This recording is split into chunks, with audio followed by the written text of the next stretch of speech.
क्या होगा 2025 में और क्या ऐसी रेमेडीज, क्या ऐसी सारी चीजें फॉलो करें सो दैट हम अपने कोई भी आम आदमी अपने 2025 को अपना सफल ईयर बना सके। तो एक ईयर खत्म हो गया। इस साल के जो राजा थे वो मंगल ग्रह थे, इस साल के जो मंत्री थे वो शनि थे। 2025 का नंबर है। पर्सनली कभी आप राहु से, केतु से या शनि देव से मिले? इसीलिए तो मैंने अपने नाम के आगे पंडित, एस्ट्रो, वेद ये सब हटा ही दिया। आपने कभी जीवन में किसी को पैसे उधार दिए? और लिए भी? हाँ जी, ज्योतिषाचार्य होते हैं, एस्ट्रोलॉजर्स होते हैं, भगवा वस्त्र में होते हैं, टीका होता है, गले में बड़ी सी माला होती है। लेकिन आप तो बिल्कुल ऐसा लग रहा है कि मॉडलिंग के लिए जा रहे हैं। तो 2025 कैसा रहने वाला है लोगों के लिए? देखिए, वैसे तो मैं बता दूं कि 2025 जो है बहुत ही वाला है, उसमें भारत बहुत आगे बढ़ने वाला है। मैंने कहा जो 100 बच्चे दिल्ली में पैदा हुए हैं ना, 100 बच्चे जो दिल्ली में पैदा हुए हैं वो 100 के 100 मोदी के घर में पैदा नहीं हुए, यही का पैदा हुआ। फैमिली टूटने की कगार पे भी जा सकती है, शक पैदा हो जाएगा, कोई ना कोई ऐसा तीसरा व्यक्ति, चाहे वो पुरुष है चाहे वो स्त्री है, वो लाइफ में, पार्टनर लाइफ में आके प्रॉब्लम क्रिएट कर सकता है। प्रॉफिट बढ़ेगा, पैसा बढ़ेगा, लेकिन साथ में स्ट्रेस अगर लेंगे तो वो बीमारी भी दे सकता है कि ये लड़की तो बहुत अमीर है और इसको इस गरीब लड़के से प्यार है। बड़ी प्रैक्टिकल हो गई।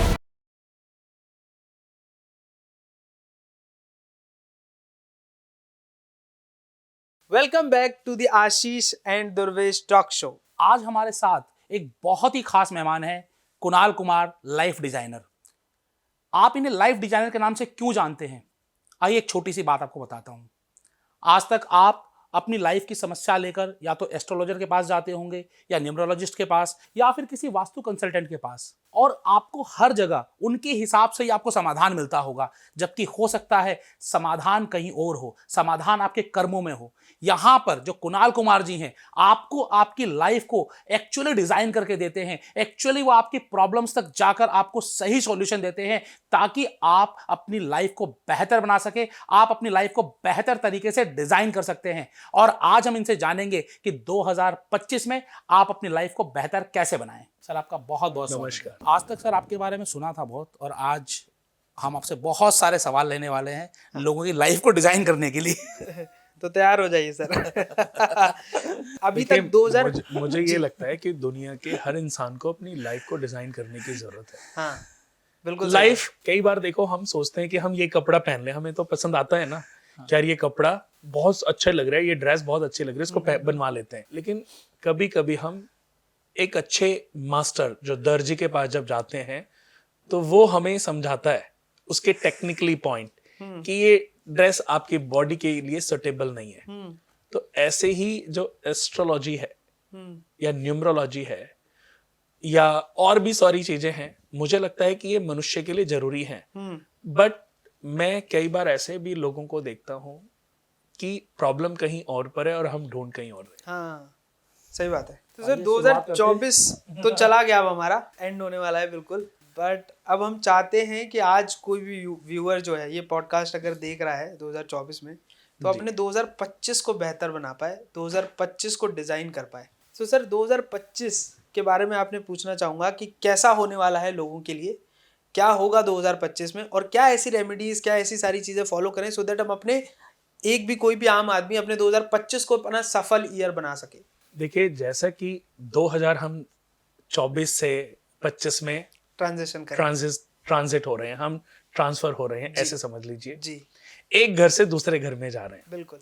तो एक ईयर खत्म हो गया। इस साल के जो राजा थे वो मंगल ग्रह थे। अच्छा। और जो बीता हुआ ईयर है, इस साल के जो मंत्री थे वो शनि थे। लेकिन ये जो साल है, ये साल 2025 केतु का नंबर है। 25, 5 और 2 7 नंबर केतु का होता है। केतु के बारे में आपने अच्छा भी बहुत सुना होगा, अच्छा तो कम सुना होगा, बुरा बहुत सुना होगा। क्योंकि राहु केतु का जैसे ही जिक्र हमारे मन मस्तिष्क में आता है तो एक भय उत्पन्न हो जाता है। ये भय क्यों उत्पन्न होता है? क्योंकि हमने ऐसा सुना है। बिल्कुल। एक्चुअली आपने देखा होगा, बहुत लोग कहते हैं कि जैसे एक उदाहरण कि यार मेरे ऊपर शनि की दशा आई और उसने मुझे बर्बाद कर दिया। करेक्ट। मेरे ऊपर राहु आया, उसने मुझे बर्बाद कर दिया, मेरे घर बिकवा दिया। शनि की 7.5 आई, मैं तो बिल्कुल कहीं का नहीं रहा, मेरे ऊपर तो कर्जा हो गया। यस अब हम 3 लोग यहाँ पर बैठे हैं। जी, पर्सनली कभी आप राहु से, केतु से या शनि देव से मिले हो? कभी नहीं। नहीं। अगर हम मिले ही नहीं है तो वो हमारे दुश्मन कैसे हो गए? ट्रू, सही बात है, बिल्कुल सही है। जब हम मिले ही नहीं है, हाँ जी। अब उन्होंने हमारा बिगाड़ा है, उन्होंने हमें बर्बाद किया है, ये हमें बताया किसने? आप जैसे लोगों ने बताया। मैंने कहा मैं तो लाइव इसीलिए तो मैंने अपने नाम के आगे पंडित, एस्ट्रोवेद ये सब हटा ही दिया, क्योंकि मैं यही तो समझाना, इसी भ्रम को तो तोड़ना चाहता हूँ कि ये बताने वाला कौन है?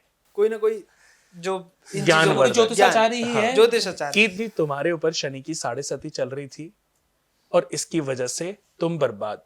अब मैं यही कहना चाहता हूं कि जब उन ग्रहों का हमारी जीवन से कोई लेना दे, हम मिले ही नहीं उनसे कभी, तो उनकी हमसे दुश्मनी क्या है? क्या है? दुश्मनी क्या है? और हम उनसे दुश्मनी, उनको अपना दुश्मन माने बैठे हैं कि अब वो दोबारा जब आएंगे हम फिर घबरा जाएंगे, हम फिर नुकसान की तरफ जाएंगे। तो फिर ऐसा हो गया कि हमने अच्छे ग्रह की दशा में कमाया, और 7.5 तो मनुष्य के जीवन में 3 बार आती है ना, करीबन 28-30 साल में आती है। भाई एक राशि में शनि 2.5 साल रहते हैं, हाँ, ओके। और 12 राशियां हैं, तो 12 के को बाद 2.5 से अगर हम साइकिल चेंज होगी। साइकिल चेंज होएगा, फिर दोबारा से आएंगे, तो हमने इसका मतलब तो जितना कमाया वो फिर बर्बाद कर देंगे। तो हमें इस भ्रम से पहले तो निकलना पड़ेगा, उस दलदल से अपने आप को निकालना पड़ेगा जो हम ये माने बैठे कि ये ग्रह हमारे दुश्मन है। एक्चुअली तो इनकी जो स्थितियां हैं, भाई शनि आपकी जन्म कुंडली में नीच राशि में है, या बृहस्पति नीच राशि में, या कोई भी ग्रह आपकी नीच राशि में, उस समय पर आप पैदा क्यों हुए? हाँ, ये तो आपके अपने प्रारब्ध रहे ना। आप एक कांटे का पेड़ लगा रहे हो और आप ये आशा कैसे कर सकते हो कि उस पे आम खाने को मिलेंगे?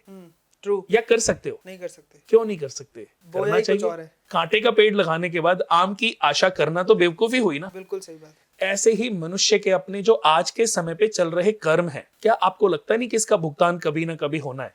आपने कभी जीवन में किसी को पैसे उधार दिए हैं? 100%। और लिए भी हैं? हाँ जी। नहीं, चलो, 2 अलग अलग लोग हो गए हमारे सामने। आपने कभी नहीं लिए और आपने लिए हैं। बिल्कुल नहीं है। अब क्या आपको उसके पैसे लौटाने चाहिए कि नहीं? लौटा चुके, ये अच्छी बात है। हाँ, बट अगर आपने किसी को पैसे दिए और जरूरत के समय पर वो आपके पैसे नहीं देता, तो ये सही है या गलत है? गलत है। तो इस गलती को आज वो आपके फोन उठाने बंद कर देता है, वो जगह छोड़ देता है, वो स्टेट छोड़ देता है, कभी ना कभी तो उसका भुगतान होएगा ना। अगर इस जन्म में नहीं होएगा तो उसके प्रारब्ध उसको ऐसा जन्म देंगे जहां उसको 7.5 के रूप में, कि वो मेहनत कर रहा है बट फल नहीं मिल रहा है। उसने कमाया, पाप रूपी पैसा कमाया, लेकिन वो लॉस, वो ये तो बता ही नहीं रहा ना कि उसने पाप कितने किए हैं। वो ये तो बता ही नहीं रहा कि उसने किसके घर से चोरी की है। उसने ये तो बताया नहीं ना किसने किस किस को उसने लूटा है। बस उसने ये बताया कि 7.5 में शनि मेरा सब कुछ ले गए। तो ये एक तरफा बात हो गई। तो ये समझना और समझाना, हर मनुष्य के लिए समझना और किसी के लिए भी उसको समझाना बहुत जरूरी है कि ऐसा उसके साथ क्यों हो रहा है। ग्रह हमारे दुश्मन नहीं है, कोई हमारा दुश्मन नहीं है, पर कोई हमारा मित्र भी नहीं है। अगर कोई ग्रह हमें अच्छाई देता है, फल देता है, शुभ फल देता है, सुख समृद्धि देता है, तो ये भी हमारे कर्म और प्रारब्ध है। और कोई अगर कष्ट और दुख दे रहा है तो ये भी हमारे प्रारब्ध और इस जन्म के चल रहे कर्म है। और हम दोष दे देते हैं इन ग्रहों को। लेकिन अगर आपके पिछले जन्म के जो कर्म हैं उनकी वजह से आज आपको दुख मिल रहा है या कोई परेशानी आ रही है, तो क्या आप इसी जन्म में अच्छे कर्म करके उन्हें अच्छा नहीं बना सकते? 100%, 101%। जैसे कि मैं यही तो समझाना चाहता हूं कि मनुष्य के जीवन में अगर हम 100% की बात करें तो 100% में तो उसके अपने कर्म उसको अच्छा फल देते ही हैं। 50% आप अपने जीवन को अच्छा बना सकते हो सिर्फ अच्छे कर्म करके। अच्छे कर्म की परिभाषा आपको पता होनी चाहिए। अच्छे कर्म ट्रैक पर का आप अनुसरण कीजिए। आप तो आज आप बैठे हैं सर, तो आप ही कुछ बता दीजिए सर, अच्छे कर्म की परिभाषा क्या है? हाँ, इसीलिए अब फिर वहीं आ गए हम स्टार्टिंग में। हाँ जी। कि आज के समय पे हर कोई अपने लिए अपनी जन्म कुंडली या अपनी न्यूमरोलॉजी या अपने वास्तु से रिलेटेड प्रॉब्लम को सॉल्व करने में लगा हुआ है और किसी ना किसी को ढूंढ रहा है। देखिए, आज आप मेरे सामने बैठे हो, आपने कहा कुणाल जी मेरी भी कुंडली देख दो। अगर मैंने कुछ अच्छा नहीं बताया या मेरी वजह से कुछ अच्छा नहीं हुआ, तो आपकी ये जो आपके जो प्रयास हैं ये तब तक जारी रहेगा, आपकी खोज तब तक जारी तब रहेगी तक मैं जब तक अपने आप हिसाब से ना सुन लूं जो मैं चाहता हूँ। हाँ, नहीं, जब तक आपको एक अच्छा एस्ट्रोलॉजर ना मिल रहा है जो आपके लिए पर्याप्त हो, जो आपको वो बेनिफिट दे पाए जो आप बेनिफिट चाहते हैं। चाहते हैं, बिल्कुल ठीक बात। आपकी ढूंढ तो जारी रहेगी ना। करेक्ट करेक्ट भाई। तो हमें ये, क्योंकि मेरे को करीबन 25 से 30 साल हो गए इस लाइन में, ओह। तो आज 15 साल के बाद, 15 साल और 20 साल के बीच में मुझे ये समझ आने लग गया था कि इसके लिए ये कुंडली तो दिखाना है बट एस्ट्रोलॉजी इसके लिए बनी नहीं है। उससे मैंने आधा घंटा बात की, मुझे समझ आ गया कि इसके नेचर में तनिक परिवर्तन करना जरूरी है, इसके मिजाज को टेक करना जरूरी है। तो मैंने बातों बातों में आपको ये समझाया कि आप गुस्सा करते हो, हाँ आप गुस्सा करते हो, पत्नी के साथ बहस होती है, मम्मी के साथ भी कभी तू तड़ाक करके बात कर जाते हो, कभी बिना खाए घर से बाहर चले जाते हो, कभी आप पिता से भी बहस कर लेते हो, क्योंकि आपका नेचर है। आपकी जन्म कुंडली में मंगल और सूर्य की युति बनी हुई है, तो आप बहुत जल्दी आक्रामक हो जाते हो। तो उस आक्रामक का हल्का सा नेचर, जिसकी वजह से आप बहुत सारी चीजों को खराब करे जा रहे। आपको एस्ट्रोलॉजी की जरूरत नहीं है, आपको वास्तु की भी जरूरत नहीं है, आपको सिर्फ अपने नेचर को चेंज करने की आवश्यकता है। तो मुझे ये समझ आने लगा कि जरूरी नहीं है कि एस्ट्रोलॉजी करके ही किसी के समय को ठीक किया जा सकता है, उसको समझा के भी ठीक किया जा सकता है। तो पहले ज्योतिष विधि ये सब होता था मेरे नाम के आगे, और मुझे समझ आ गया कि हम एक अच्छे लाइफ डिजाइनर हो सकते हैं। और साधना के जो ऑनर हैं, हाँ जी, इस ग्रुप के राकेश गुप्ता जी, जी। उन्होंने ही ये मेरे को नाम सजेस्ट किया था। अरे वाह, लाइफ किया डिजाइनर। तो मजाक में था कि यार तुम बढ़िया लाइफ डिजाइन करते हो, तुम तो एक लाइफ डिजाइनर। बस वो बात मेरे मन में बैठ गई और लाइफ मैंने डिजाइन किया था कि पर्सनालिटी डिजाइन की थी? अदरवाइज हम देखते हैं कि जो ज्योतिषाचार्य होते हैं, एस्ट्रोलॉजर्स होते हैं, हाँ। वो भगवा वस्त्र में होते हैं, टीका होता है, गले में बड़ी सी माला होती है। हाँ। लेकिन आप तो बिल्कुल ऐसा लग रहा है कि मॉडलिंग के लिए जा रहे हो। देखो ये भी है, यंग एंड फिट। ये भी है कि आप किसको किस रूप में देखना चाहते हो। आपने अब तक बहुत सारे एस्ट्रोलॉजर ऐसे हैं जिनको मैं मिलता हूँ, वो नॉर्मल सूट बूट में होते हैं, पर मैं उनको टीवी पे सुनता हूँ, देखता हूँ कभी, हाँ। या कभी मुझे वो पर्सनली कभी मिले हैं किसी समागम में स्पिरिचुअल्स, तो मैं उनको धोती कुर्ता तिलक विलक, तो ये ड्यूअल नहीं हो गई लाइफ? बिल्कुल डुअल है। जो आप हो बट आप दिखा नहीं रहे हो, हाँ। और जो आप दिखा रहे हो वो आप हो नहीं। Public image, personal image. तो मैं ये समझाना चाहता हूं कि मैं जैसा हूं वैसा ही दिखा रहा हूं, और जैसा दिखा रहा हूं वैसा ही मैं रियल में हूं। तो देखा जाए, लाइफ डिजाइनर को जरूरी नहीं है कि अगर आपकी किस्मत को बदलना है, आपके भाग्य को बदलना है, आपको सही मार्गदर्शन देना है, क्या आपके पिता आपको ज्ञान कभी नहीं देते? क्या आपका कोई दोस्त, क्या जितने भी दुनिया में जो सही सजेशन देने वाले लोग हैं वो भगवा वस्त्र पहने? मैं ये नहीं कह रहा हूं भगवा आई लाइक, मैं कांवड़ लेने जाता हूँ, हरिद्वार जाता हूँ, तो मैं उस समय वो रूप होता है कांवड़ लाने का। जैसा मुझे वेश वैसा वेश। 26-27 साल हो गए कांवड़ लाते हुए हरिद्वार से, तो वो रूप होता है, तो वो कलर बड़ा प्रभावित करता है, बट राउंड द क्लॉक नहीं। ऐसा नहीं है कि 10 मालाएं पहनने से मैं पंडित नहीं बनूंगा, तिलक लगाने से मैं महाज्ञानी नहीं बन जाऊंगा। अगर मेरा ज्ञान है तो मेरा ज्ञान मेरे से बोलना चाहिए, मेरी मीटिंग आपको ये साबित कर देनी चाहिए कि यार ये व्यक्ति जो है बहुत ही नॉलेजेबल है। तो आज जो मैं हूं वही दिखता हूं, और जो देख रहा हूं मैं वही हूं। बहुत सारे लोगों को ये समझ आ गया है कि ज्ञान बांटने के लिए जरूरी नहीं है कि ड्रामा किया जाए। सही बात है। आपका व्यक्तित्व अच्छा होना चाहिए, आपकी पर्सनैलिटी अच्छी होनी चाहिए, फिर क्या बात है, इंटरेस्ट आ गया सर सुन के। सर अभी हमने बात की कि इंसान का हो सकता है पुराना कुछ कर्म रहा हो, प्रारब्ध रहा हो जी। बहुत सारे लोग मानते हैं इसको, बहुत सारे लोग नहीं मानते। Now how do you define and what is the science और may be your logic behind this, कि आपको लगता है कि भाई आपके पिछले कर्म इस जन्म में आए हैं, या फिर आपकी पुरानी लाइफ के इस कर्म, जो मतलब पुरानी लाइफ के कर्म रहे होंगे वो इस लाइफ में आए हैं, सो दैट उसके वजह से कुछ ना कुछ नहीं हो रहा है? जी देखो, इसका बहुत प्यारा सा उदाहरण आप ही के मुंह से मैं इसका आंसर क्योंकि अगर आप मेरी बात को हाँ बोलोगे तो तभी बोलोगे जब आपको लगेगा कि हाँ ये सही है। करेक्ट, बिल्कुल। एक दिन में कितने बच्चे पैदा होते हैं? हजारों। 1000 ही मान लीजिए। मान लेते हैं, दिल्ली के अंदर लगा लीजिए 50 बच्चे, 100 मान लेते हैं, 100 मान लेते हैं। चलो अब 100 बच्चे कितने घरों में पैदा हो रहे हैं? 100 घरों में। 100 घरों में। वो 100 घर क्या उनकी जो ग्रोथ है, उनके जो घर हैं या उनकी जो लाइफ, पर्सनालिटी, बिजनेस, वो सब कुछ सेम है? नहीं। अलग अलग है। सबके अलग अलग है। कोई बहुत बड़ा भी हो सकता है, कोई बहुत छोटा भी हो सकता है, कोई रिक्शे वाला भी हो सकता है, कोई ऑटो वाला हो सकता है, कोई गाड़ी वाला भी हो सकता है, कोई बेंटले में भी घूम रहा होगा। सही बात है, ऐसे होंगे ना। 100%। बट आप देखते हो कि कुंडली सबकी सेम बनेगी। दिल्ली में अगर मैं अभी इतना डीपली हम नहीं जाते हैं कि एक जन्म कुंडली मैं बनाता हूं और डेट ऑफ बर्थ, टाइम और प्लेस, अगर दिल्ली के 100 बच्चे में से कोई भी आ जाए, चाहे वो रिक्शे वाले का बच्चा आ जाए, चाहे वो इंजीनियर का बच्चा आ जाए, मैं नाम से तो अभी नाम तो किसी ने रखा ही नहीं रखा, था। बिल्कुल ठीक बात है। अब कोई भी व्यक्ति जब मेरे पास आएगा ना, मैं किसी को भी वो कुंडली दे सकता हूं, क्योंकि कुंडली वही सबके ऊपर इम्प्लीमेंट लागू होगी। हाँ, एक नक्षत्र में और एक समय में जो पैदा होंगे। हाँ, एक ही कुंडली बनी ना। हाँ बिल्कुल ठीक बात हम एक ही पल की बात कर रहे हैं। है।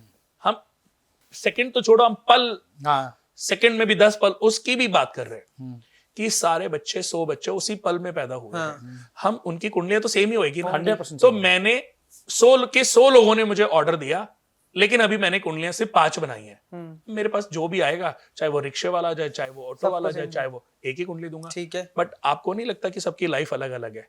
बिल्कुल करेक्ट। जब मैं इनके घर जाऊंगा कुंडली का विश्लेषण करने, तो मेरी विश्लेषण करने का जो तरीका होगा ना, सबके घर के लिए अलग अलग होगा। हाँ, क्योंकि मैं घर में बैठ करके उस व्यक्ति विशेष का विश्लेषण कर रहा हूं। इंजीनियर का बच्चा या जो सबसे रिच, जो रोल्स रॉय में घूम रहा है, उसके बच्चे की कुंडली देख के मैं ये नहीं बोलूंगा कि आपका बच्चा तो जीवन में बहुत स्ट्रगल करेगा या आपके कर्जे को उतारेगा ये।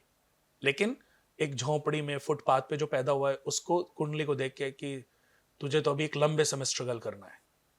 दोनों की कैलकुलेशन अलग अलग हो गई। वाओ। या आपको मैं बता दूं कि मैं चैलेंज भी कर सकता हूं इस बात को कि आज तक किसी व्यक्ति ने सोचा ही नहीं है कि फिर ये ऐसा क्यों होता है। और ये बहुत बड़ी, आपने मोदी हाउस, मोदी ग्रुप सुना है? मोदी ग्रुप, मोदी नगर, हाँ, मोदी नगर, बिल्कुल मोदी। उमेश मोदी हाँ जी। और बीके मोदी, ये सब। आज से करीबन 14 साल पहले मैं इनके घर में एक बच्चा हुआ था, तब मैं इनवाइटेड था और भी 10 लोग थे वहां पे, बड़े बड़े। और मुझे साधना की तरफ से ही प्रेजेंट किया गया था। इन्होंने ही मेरा नाम रिकमेंड किया होगा। उनको चाहिए था कि अपने अपने फील्ड के महारथी लोग, तो मैं भी वहां पे गया। अब वो जो 9 लोगों ने, वो मेरे से पहले, उन्होंने बच्चे की कुंडली की व्याख्या की कि ये बच्चा त्रिदेव है, त्रिनेत्र है, त्रिमूर्ति है, ऐसा बनेगा, वैसा होगा, ये होगा। तो मुझे जब तक मेरे पास नंबर आया, मुझे ये समझ में आने लगा कि किसी भगवान की बात हो रही है, कोई भगवान धरती पे अवतरित हुए हैं, उनकी बात हो रही है। तो जब मेरा नंबर आया, मुझे ये समझ आ गया कि अगर मैंने यही बोला तो उनमें और मेरे में क्या फर्क होगा। ट्रू। ये 2010 की बात है।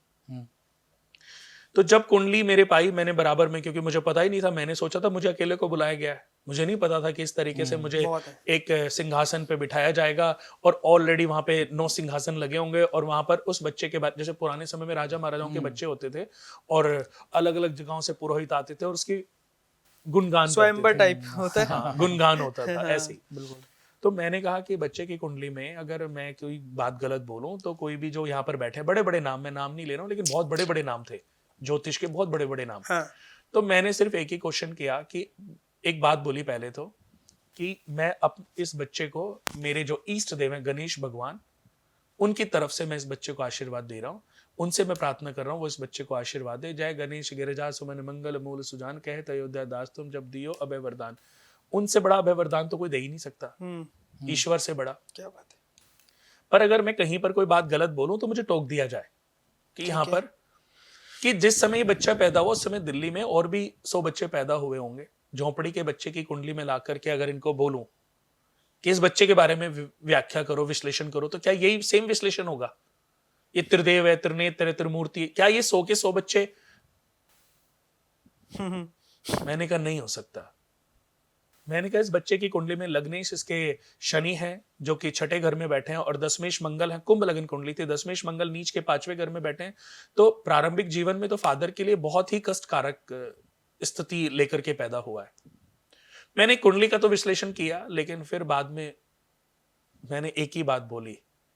मैंने कहा जो 100 बच्चे दिल्ली में पैदा हुए हैं ना, 100 बच्चे जो दिल्ली में पैदा हुए हैं वो 100 के 100 मोदी के घर में पैदा नहीं हुए। यही एक बच्चा पैदा हुआ है। तो ये अपने पुण्य कर्मों के प्रारब्धों के साथ इस घर में आया है। और जो बच्चा पुण्य कर्म करके आया है, जो बच्चा अपने अच्छे प्रारब्धों के साथ यहाँ पर आया है, उसके जन्म के साथ ही उसके जो प्रारब्धों की, उसके जो पुण्य कर्मों की जो ओरा है, वही इस घर को लाभान्वित करेगी। हर व्यक्ति के अपने कर्माज होते हैं जो उसका कभी पीछा नहीं छोड़ते। ये उदाहरण 100 बार भी अगर बोला जाए तो कम है कि बीज बबूल का बोए तो आम कहाँ से खाए। आम खाने के लिए आपको आम का ही पौधा लगाना पड़ेगा। अब मैं जानना चाहूंगा आने वाले साल के बारे में, आने वाले समय के बारे में। वो क्यूरियोसिटी है, लोग जानना चाहते हैं। जब मैंने आपके बारे में लोगों से पूछा तो सबने ये बोला कि सर 2025 के बारे में पूछो। तो 2025 कैसा रहने वाला है लोगों के लिए? 2025 में क्या विशेष होने वाला है? देखिए, वैसे तो मैं बता दूं कि 2025 जो है बहुत ही अद्भुत होने वाला है। बहुत अच्छा भी होने वाला है। अच्छा हमारे देश के लिए। हाँ। जितनी भी इस पृथ्वी पर देश हैं, कंट्रीज हैं, उसमें भारत बहुत आगे बढ़ने वाला है। लेकिन अंदरूनी कलह बढ़ेगी। अगर मैं बात करता हूं, पहले तो देश की बात करते हैं। हाँ बिल्कुल, देश की बात करें। ओवरऑल तो बहुत राइज करेगा। और टेक्निकली चीजों में, उद्योग में, टेक्निकली जो बिजनेस है उनमें हमारा देश बहुत अपग्रेड होएगा। यानी कि अपने आप को अगर आज हम 7वें पायदान पर हैं तो शायद हो सकता है 5वें पायदान पर आ जाए, दूसरे तीसरे पायदान पर आ जाए। तो ये साल इतना महत्वपूर्ण भी है। लेकिन अंदरूनी कलह, आपको पता होगा कि हमारी जो देश की जो जन्म कुंडली है वो वृषभ लगन है।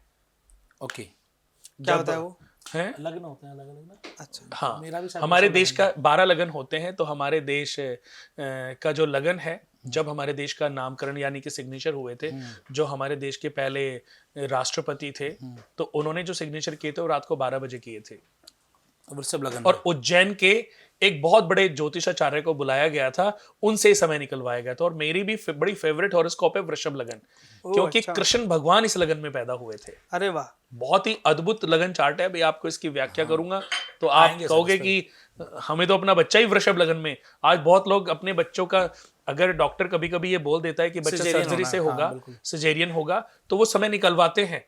और मैं सबसे पहले वृषभ लगन ही देखता हूँ। अगर इस लगन में कोई अशुभता नहीं है तो मैं यही लगन रेकमेंड करता हूँ। तो बहुत खास बात है। तो 2025 अगर मैं बोलूं तो वृषभ राशि वालों के लिए, वृषभ राशि वालों के लिए सबसे ज्यादा अद्भुत होने वाला है। 12 तरह के लगन होते हैं और 12 राशियां होती हैं। तो उन राशियों पे बात करते हैं कि, लेकिन पहले मैं बता दूं कि इस साल बड़े चेंजेस क्या हैं। सबसे बड़ा चेंजेस है शनि का परिवर्तन। ठीक है। शनि कुंभ राशि से मीन राशि में प्रवेश करेंगे। शनि कुंभ से मीन में प्रवेश करेंगे, क्योंकि 2.5 साल के बाद ये करीबन 19 मार्च को करेंगे। उसके बाद मई में 2 बहुत बड़े परिवर्तन हैं। एक तो बृहस्पति का परिवर्तन है और एक राहु और केतु का परिवर्तन है। यानी कि अगर मैं बात करूं बृहस्पति देवता की, तो बृहस्पति अभी जिस राशि में है वो उस राशि से नेक्स्ट राशि में ट्रांजिट होंगे। और राहु और केतु कुंभ और सिंह राशि में ट्रांजिट होंगे। अब लगन के हिसाब से ये भाव कहां पर उदित हो रहे हैं, वहां पर इनकी जो ट्रांजिट होगी उससे हमारे देश के ऊपर का प्रभाव पड़ेगा। जैसे कि आपने देखा होगा 2024 है, वो तो काफी सारा बहुत ही स्ट्रगलिंग भी था, लड़ाई झगड़े भी थे। पृथ्वी के ऊपर भी अगर अब हम चर्चा करें तो काफी सारी कंट्रियों में, जैसे यूक्रेन में और रशिया में आपस में काफी लड़ाई चल रही थी। इधर इजराइल में और ईरान में काफी ज्यादा प्रॉब्लम्स रही हैं। बट इस साल प्रॉब्लम बढ़ेंगी और बढ़ करके किसी निर्णय पर पहुंचेंगी। अच्छा, निर्णायक साल है। हाँ, ये साल केतु का साल है। और केतु क्या है? अस्पताल में मरीज, कष्ट, जितनी भी चोटें हैं, जितनी भी सर्जरियां हैं, जितना भी इन्फेक्शन है, जितनी भी बॉडी में पेन है ना, वो सब केतु से देखा जाता है। तो केतु का और राहु का अंक अगर देखें तो 2025 5 और 2 7 नंबर केतु का अंक है। तो अब मैं एक और चीज बोल दूं कि 7 नंबर और 16 नंबर और 25 नंबर को जन्मे लोगों के लिए ये साल बहुत अच्छा है। उन लोगों के लिए जितने भी लोग 7 तारीख को या 16 तारीख को या 25 तारीख को पैदा हो, उनके लिए ये साल बहुत ही अद्भुत साबित होगा। यानी कि वो जीवन में कुछ ऐसे निर्णय और डिसीजन लेंगे जो उनके लिए एक मील का पत्थर, बड़ा पत्थर साबित होंगे। मेरी वाइफ और बेटा दोनों 7 और 25 को। अच्छा, ईयर नहीं, डेट ऑफ बर्थ।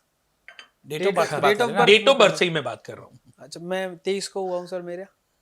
5 नंबर है। 5 नंबर के लिए थोड़ा सा आपको अपनी स्किन का ध्यान रखना है। अच्छा। अपनी शब्दों पर आपको पकड़ रखनी है कि आपकी बातों से किसी के साथ आपकी बहस ना हो, कोई ऐसी चीज ना निकल जाए जो सामने वाले को बुरी लग जाए। ठीक है। अपना थोड़ा सा फाइनेंशियली स्टेटस का ध्यान रखना है। चलिए फिर 30 नंबर का भी बता दीजिए, मतलब मेरे 3 नंबर 30 आएगा। नंबर एक्चुअली 7 नंबर के जो मालिक हैं, जो ऑनर हैं, वो है केतु, और ये साल भी केतु का है।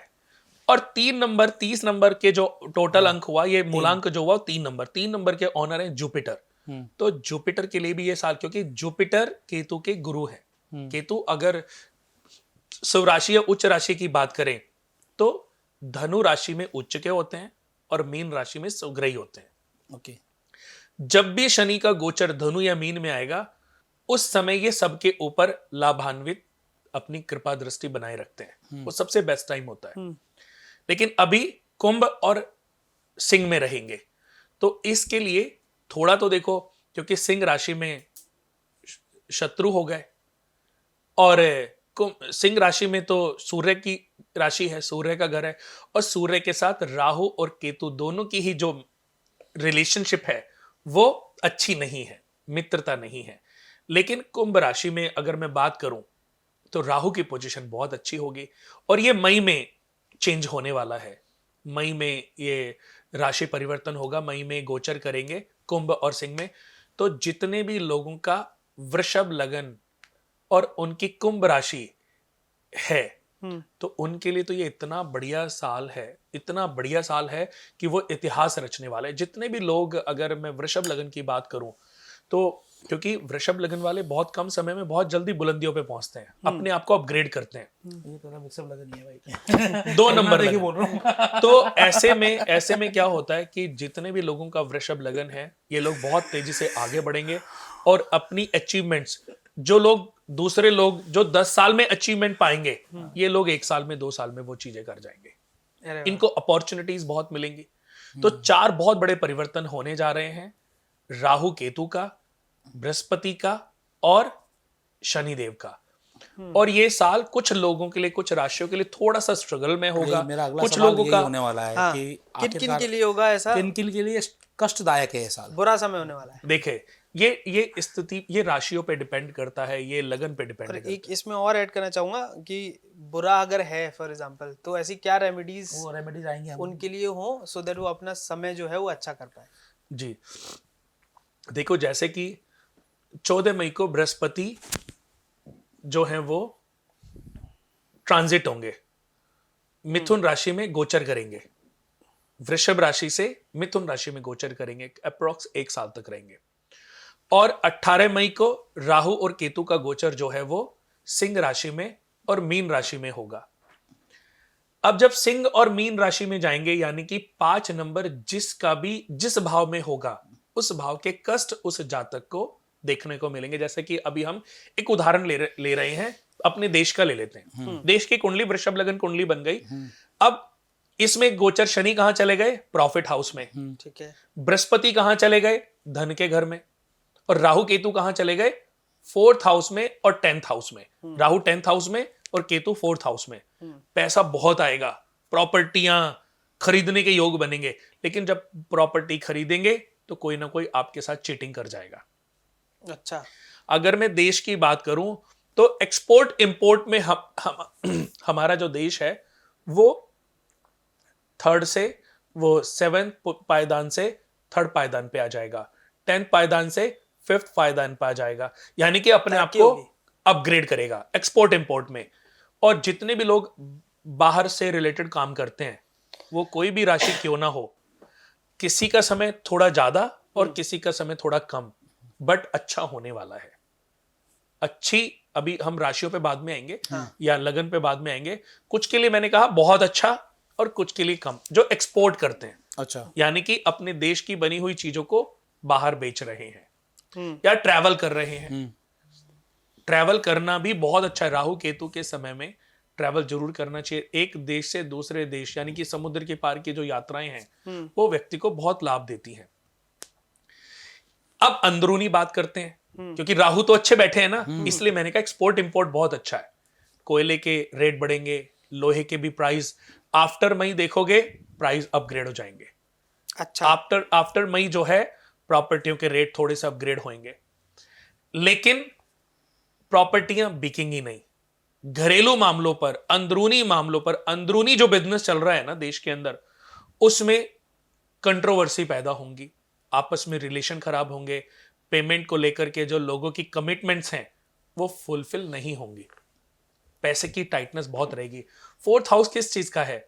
घर, मकान, भूमि, बाग बगीचा, विद्वता, सुख दुख, आयुष्य, छल कपट बढ़ेगा। एक दूसरे के साथ लोग बेईमानी करेंगे, एक दूसरे के साथ मिसहैपनिंग होंगी, ये बढ़ सकती, एक्सीडेंट बढ़ेंगे। जितने भी तटीय इलाकों में जो लोग रहते हैं, तूफान आएंगे, सुनामी बढ़ेगी, तो लोगों को नुकसान होएगा, जान माल का भी नुकसान होएगा और प्रॉपर्टी का भी नुकसान। इस साल के एंड तक आप देखोगे बहुत कुछ देखने को मिलेगा, यानी कि ये साल बहुत प्रभावित, ओ अच्छा, लोगों को कष्ट बहुत मिलने वाला है, क्योंकि केतु का जो गोचर है वो बिल्कुल भी अच्छा नहीं है। तो इस मामले में गाड़ी ध्यान से, किसी भी, चाहे वो वृषभ राशि है, चाहे वो मेष राशि है, चाहे वो, सबके लिए थोड़ा कम ज्यादा तो होएगा, बट फिर भी ध्यान, सावधानी बरतनी बहुत ज्यादा जरूरी है। बृहस्पति का जो गोचर है, बृहस्पति मिथुन राशि में मित्र तो नहीं है और उच्च राशि में भी नहीं, क्योंकि बृहस्पति को वृषभ राशि में, यानी कि पिछले साल से जो बृहस्पति का जो आप देखो गोल्ड के रेट पिछले साल काफी बढ़े हैं, तो बृहस्पति इस साल यानी कि गोल्ड और थोड़ा अपग्रेड होने वाला है। अच्छा, यानी कि हो सकता है कि एंड आते आते ये 5-10 हजार रुपए और छलांग लगा दे और बढ़ जाए। तो परिवार के जीवन में अगर मैं बात करूं तो चीजें काफी, बहुत लोग जैसे अपने घर को छोड़ के चले गए थे या बहुत टाइम से लोग अलग रह रहे थे, तो वो एकजुटता होने का टाइम है। इस साल ऐसे रिलेशन थोड़े से ठीक होंगे और जितने लोगों के रिलेशन ठीक होंगे उनकी परेशानियां वीक होंगी, परेशानियां कम होंगी उनकी। हाँ, एक तरफ आप कह रहे हैं परेशानियां बढ़ने वाली हैं। देखो मैंने बोला घरेलू बिजनेस पे, मोर्चों पर, अगर अच्छा। ये मैं भारत की इकोनॉमी की बात कर रहा हूं, अंदरूनी अच्छा। इकोनॉमी की। लेकिन जो एक्सपोर्ट करने वाले हैं, देखिए दो चीजें हुई हैं। केतु तो शत्रु राशि में चले गए, सूर्य की राशि में। अब जैसे जिनकी सिंह राशि है या जिनका सिंह लगन है, उनको हेल्थ का बहुत ध्यान रखना है, उनको हेल्थ का बहुत ध्यान रखना है। उनकी हेल्थ अच्छी नहीं रहेगी, उनको अपनी व्हीकल बहुत सावधानी पूर्वक चलाना है। उनकी मैरिड लाइफ, अब सिंह लगन और सिंह राशि में क्या है, उनका जो अपोजिट है वो पत्नी के पार्टनर का घर है। अब राहु किसी भी जातक की जन्म कुंडली में, चाहे वो अच्छे हैं चाहे बुरे हैं, चाहे मित्र के हैं चाहे उच्च के हैं, चाहे शत्रु हैं चाहे प्लस हैं, बट 7th हाउस के लिए वो अच्छे नहीं माने जाते। यानी कि उनकी मैरिड लाइफ में क्या होगा, थोड़ा सा ट्रबलेंस पैदा होगा। फ्लाइट जाती है ना, अचानक से ट्रबल करती है, ट्रबलेंस आ जाता है, टर्बुलेंस आ जाता है, हाँ। तो ऐसे ही फैमिली लाइफ में किसी की वजह से ट्रबलेंस आएगा और फैमिली टूटने की कगार पे भी जा सकती है। शक पैदा हो जाएगा, कोई ना कोई ऐसा तीसरा व्यक्ति, चाहे वो पुरुष है चाहे वो स्त्री है, वो लाइफ में, पार्टनर लाइफ में आके प्रॉब्लम क्रिएट कर सकता है, या कोई शंका उत्पन्न हो सकती है, वहम पैदा हो सकता है। कुछ ना कुछ ऐसे रिश्तों पर मजबूती रखने की आवश्यकता है। जैसे मैंने बोला ना, हर ग्रह हर राशि में अच्छा नहीं होता, हाँ, बिल्कुल। ऐसे ही हर ग्रह हर राशि में खराब भी नहीं होता। और ये ऐसा नहीं है कि मैं अभी राशि की बात करूंगा तो सबके साथ ऐसा होएगा। ये इसके बाद भी हर व्यक्ति की जन्म कुंडली में ग्रह स्थितियां अलग अलग हैं। बिल्कुल। जैसे मेरी कुंडली में राहु लगन में बैठे हैं, केतु 7th हाउस में बैठे हैं, आपके राहु चौथे घर में होंगे, उनके राहु 6ठे घर में होंगे। तो ये व्यक्ति विशेष की परिस्थिति पे भी डिपेंड करता है कि उसकी कुंडली में जन्म के समय वो ग्रह स्थिति क्या थी। यानी कि गोचर कितना काम करता है, 35% मनुष्य के लिए, पर्सनल मनुष्य के लिए 65% काम करता है, जो बेसिक चार्ट है आपका। हर मनुष्य के लिए, लगन कुंडली जिसको हम बोलते हैं। लगन कुंडली जिसको बोलते हैं।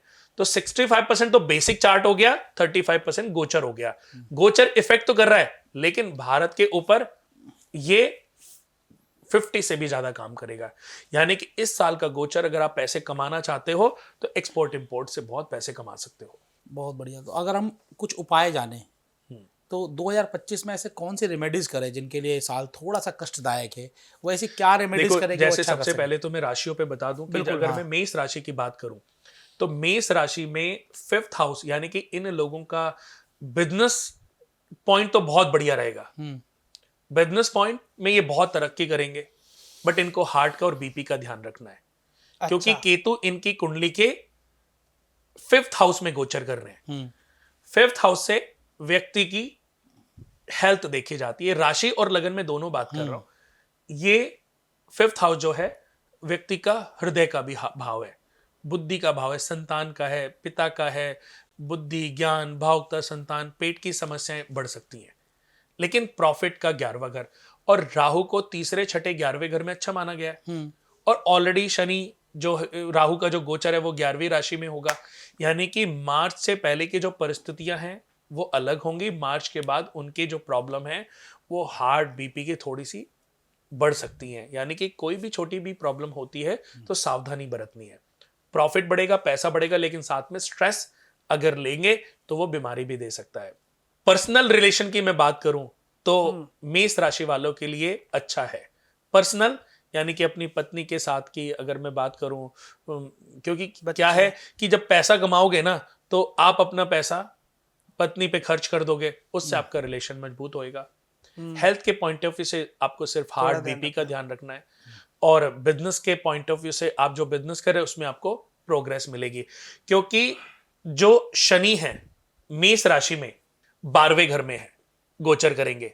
और मार्च के बाद से मेष राशि के ऊपर 12वें घर के कारक माने गए हैं। यानी कि उनके लॉसेस कम होंगे, खर्चे कम होंगे, चीज़ों पर फालतू के जो परेशानियां चल रही थी उन पे नियंत्रण होगा। कोर्ट कचहरी कोई चली आ रही होगी, उसमें वो मजबूत पक्ष बनेगा और उसमें जीत हासिल होगी। ये एक बहुत बड़ा फायदा मिलने वाला है मेष राशि को। और शत्रु पक्ष से मुक्ति मिलेगी। अगर कोई आपका बुरा करता है, कोई बुरा सोचता है, कोई नेगेटिव थॉट्स आपके माइंड में उत्पन्न हो रहे हैं, या आपको किसी की नजर लग रही है या कुछ भी, तो उसके लिए मेष राशि वालों के लिए बहुत अच्छा साल है। बृहस्पति अपने भाई बहनों के साथ उनका रिलेशन अच्छा होएगा, पत्नी के साथ रिलेशन अच्छा होएगा, भागीदारी चल रही है तो वो मजबूत होगी और उनका भाग्य मजबूत होगा और उनको तेजी से रिजल्ट आएंगे। ये हो गया मेष राशि। अब वृषभ राशि पे मैं चाहूंगा अगर साथ साथ में आप कोई अगर सॉल्यूशन भी दे दे तो साथ साथ में मिल जाएगा लोगों को। अच्छा, मैं इसके साथ अगर उनका सॉल्यूशन मिल जाए। मेष राशि वालों को क्या करना चाहिए? 10 ग्राम केसर अपने बेड के सिरहाने रखना चाहिए। इस साल के लिए 10 ग्राम केसर अपने बेड के सिरहाने सिल्वर बॉक्स में डाल के रख लें। अगर कोई कष्ट, प्रॉब्लम्स फील होती है, हड्डियों में कोई दर्द रहता है या कोई नुकसान हो रहा है, कोई हेल्थ इश्यूज हो रहा है, तो उसके लिए सूर्य भगवान का एक मंत्र है, ओम ह्रीं गृणी सूर्याय नमः। ओम ह्रीं गृणी सूर्याय नमः। इस मंत्र का जाप करें सूर्य भगवान को जल देते हुए, तो इसमें उनको काफी लाभ मिलने वाला है।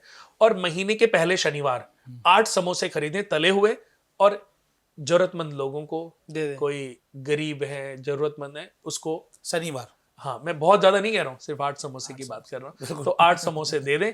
इससे इनके लिए बहुत अच्छा ये उपाय है, जो कि इनके लिए मील का पत्ता, यानी कि बड़े लॉसेस से उनको प्रोटेक्ट करेगा, प्रोटेक्शन आ जाएगा। बिल्कुल।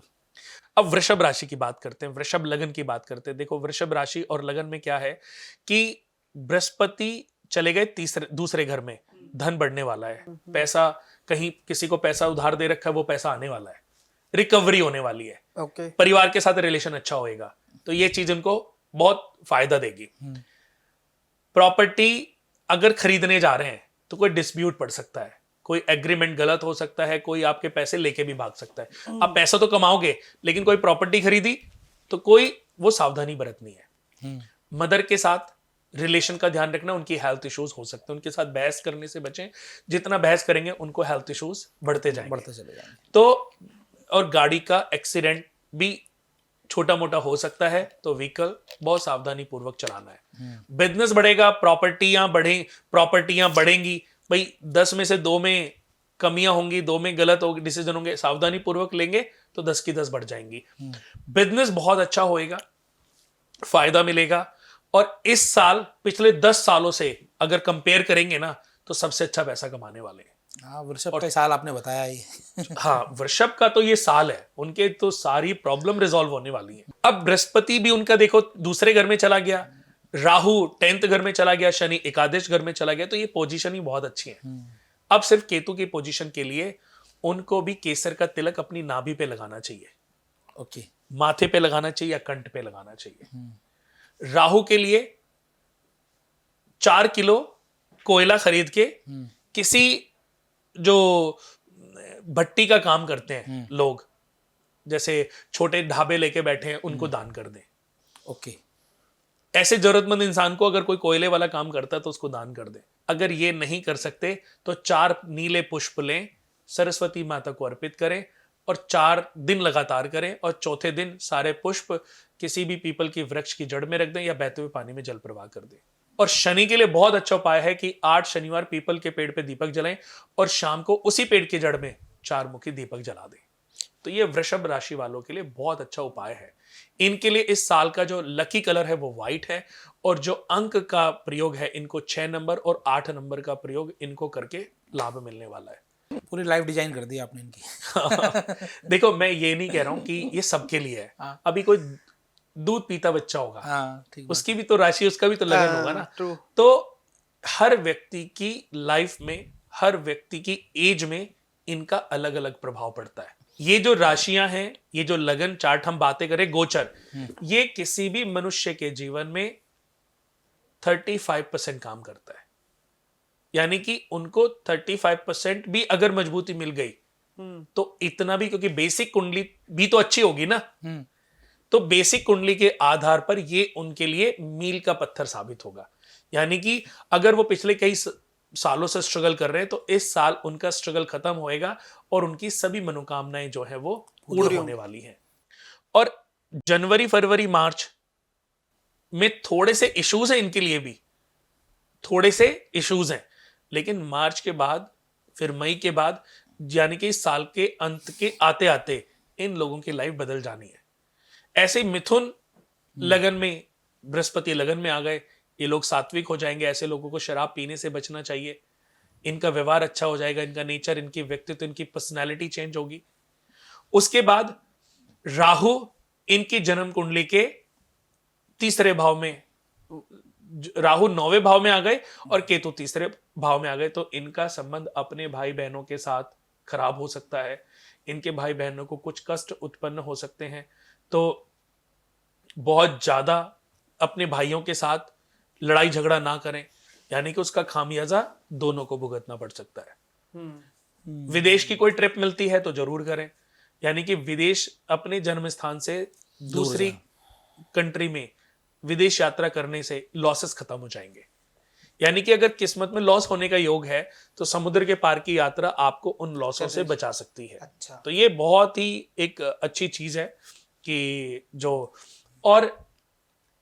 मिथुन लगन वाले हैं उनका जो शनि का गोचर है वो थोड़ा सा ठीक नहीं है, क्योंकि उसके लिए स्टार्टिंग के, जब शनि गोचर में आएंगे मीन राशि में, तो स्टार्टिंग 6 मंथ स्ट्रगल करेंगे, पेमेंटें रुकेंगी, परेशानियां बढ़ेंगी। लेकिन जैसे जैसे वो, अगर पेमेंटें रुकती हैं, परेशानियां बढ़ती हैं, तो ऐसे व्यक्ति को शनिवार के दिन सरसों के तेल की बूंदे और काले तिल पानी में डाल करके शिवलिंग पर चढ़ानी चाहिए। इससे उनकी वो प्रॉब्लम ठीक होगी। और केसर का तिलक लगाना चाहिए, और 2 ग्राम केसर या 5 ग्राम केसर किसी मंदिर में ब्राह्मण को दान कर दें।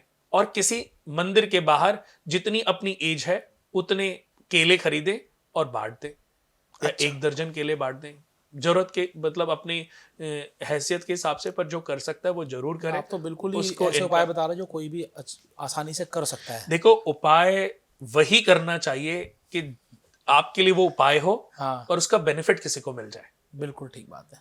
ऐसा उपाय कदापि करने से बचना चाहिए कि उपाय तो कर दिया बट इसका कोई लॉजिक नहीं था। क्योंकि शास्त्रों में तो उपाय लिखे नहीं। हाँ जी, बिल्कुल। अगर मैं बता दूं आपको कि कैलकुलेशन का वर्णन तो शास्त्रों में है कि ये ग्रह कैसे काम करते हैं, पर इनका वर्णन, उपायों का वर्णन किसी शास्त्र में नहीं मिलेगा। नहीं है, किसी शास्त्र में है ही नहीं। मैं तो पहली बार सुन रहा हूँ। आप ये देखो कि अगर शास्त्र ही ये बोलने लगे कि पत्नी को जान से मारने के बाद 100 गाय को चारा खिलाने से ये प्रॉब्लम दूर हो जाएगी, तो लोग मारना शुरू कर दें। तो लोगों के पास उस पाप से बचने का रास्ता मिल गया ना। किसी के पैसे लूट लो और 100 मछलियों को जाके खाना खिला दो, तो उनको तो रास्ता मिल गया ना। सही बात है। जन्म कुंडली में ऋण बनते हैं, ये रावण संहिता में रावण ने लिखा था, लेकिन वो उनके लिए लिखा था, उसके लिए जो ग्रहों के इंडिकेशन से हमें पता चलता है कि आपकी जन्म कुंडली में कौन से ऋण हैं, कौन से दोष हैं। उन ऋण से, उन दोषों से मुक्ति के लिए ये उपाय काम करते हैं। आपने निस्वार्थ भाव से इन उपायों को किया, अच्छे मन से किया, विश्वास के साथ किया, तो ये काम करेंगे। आप सोचो रोज पाप करते रहो और ये उपाय करते रहो, ये उपाय काम नहीं करेंगे। मैं चाहता हूं कि वही व्यक्ति आए मेरे पास जो अपनी अंदरूनी आत्मा से ठीक होना चाहता है, अपने समय को ठीक करना चाहता है। पापी नहीं होना चाहिए अंदर से। मैं उसके समय को नहीं बदल सकता। सर, अब आपने रावण संहिता की बात की। रावण संहिता में कुछ अलग लिखा है, लाल किताब में कुछ अलग चीजें लिखी हैं, और भी जो हमारे वेद पुराने उसमें अलग चीजें लिखी हैं। नहीं। तो लोग किसको माने? मैं बताता हूं कि कौन सी एस्ट्रोलॉजी सही है? देखो, जो भृगु संहिता है वो भृगु ऋषि ने लिखी थी।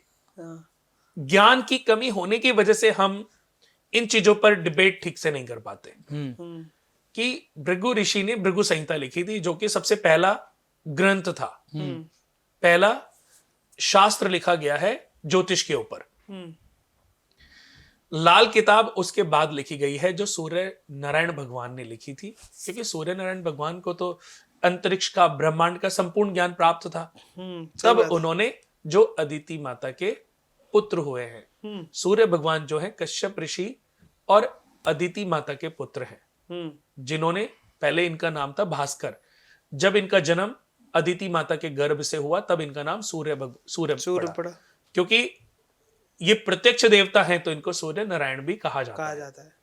तो सूर्य भगवान प्रत्यक्ष देवता है और हम इनको देख सकते हैं, नमस्कार कर सकते हैं, इनको जल अर्पित कर सकते हैं, इनसे बातें भी कर सकते हैं।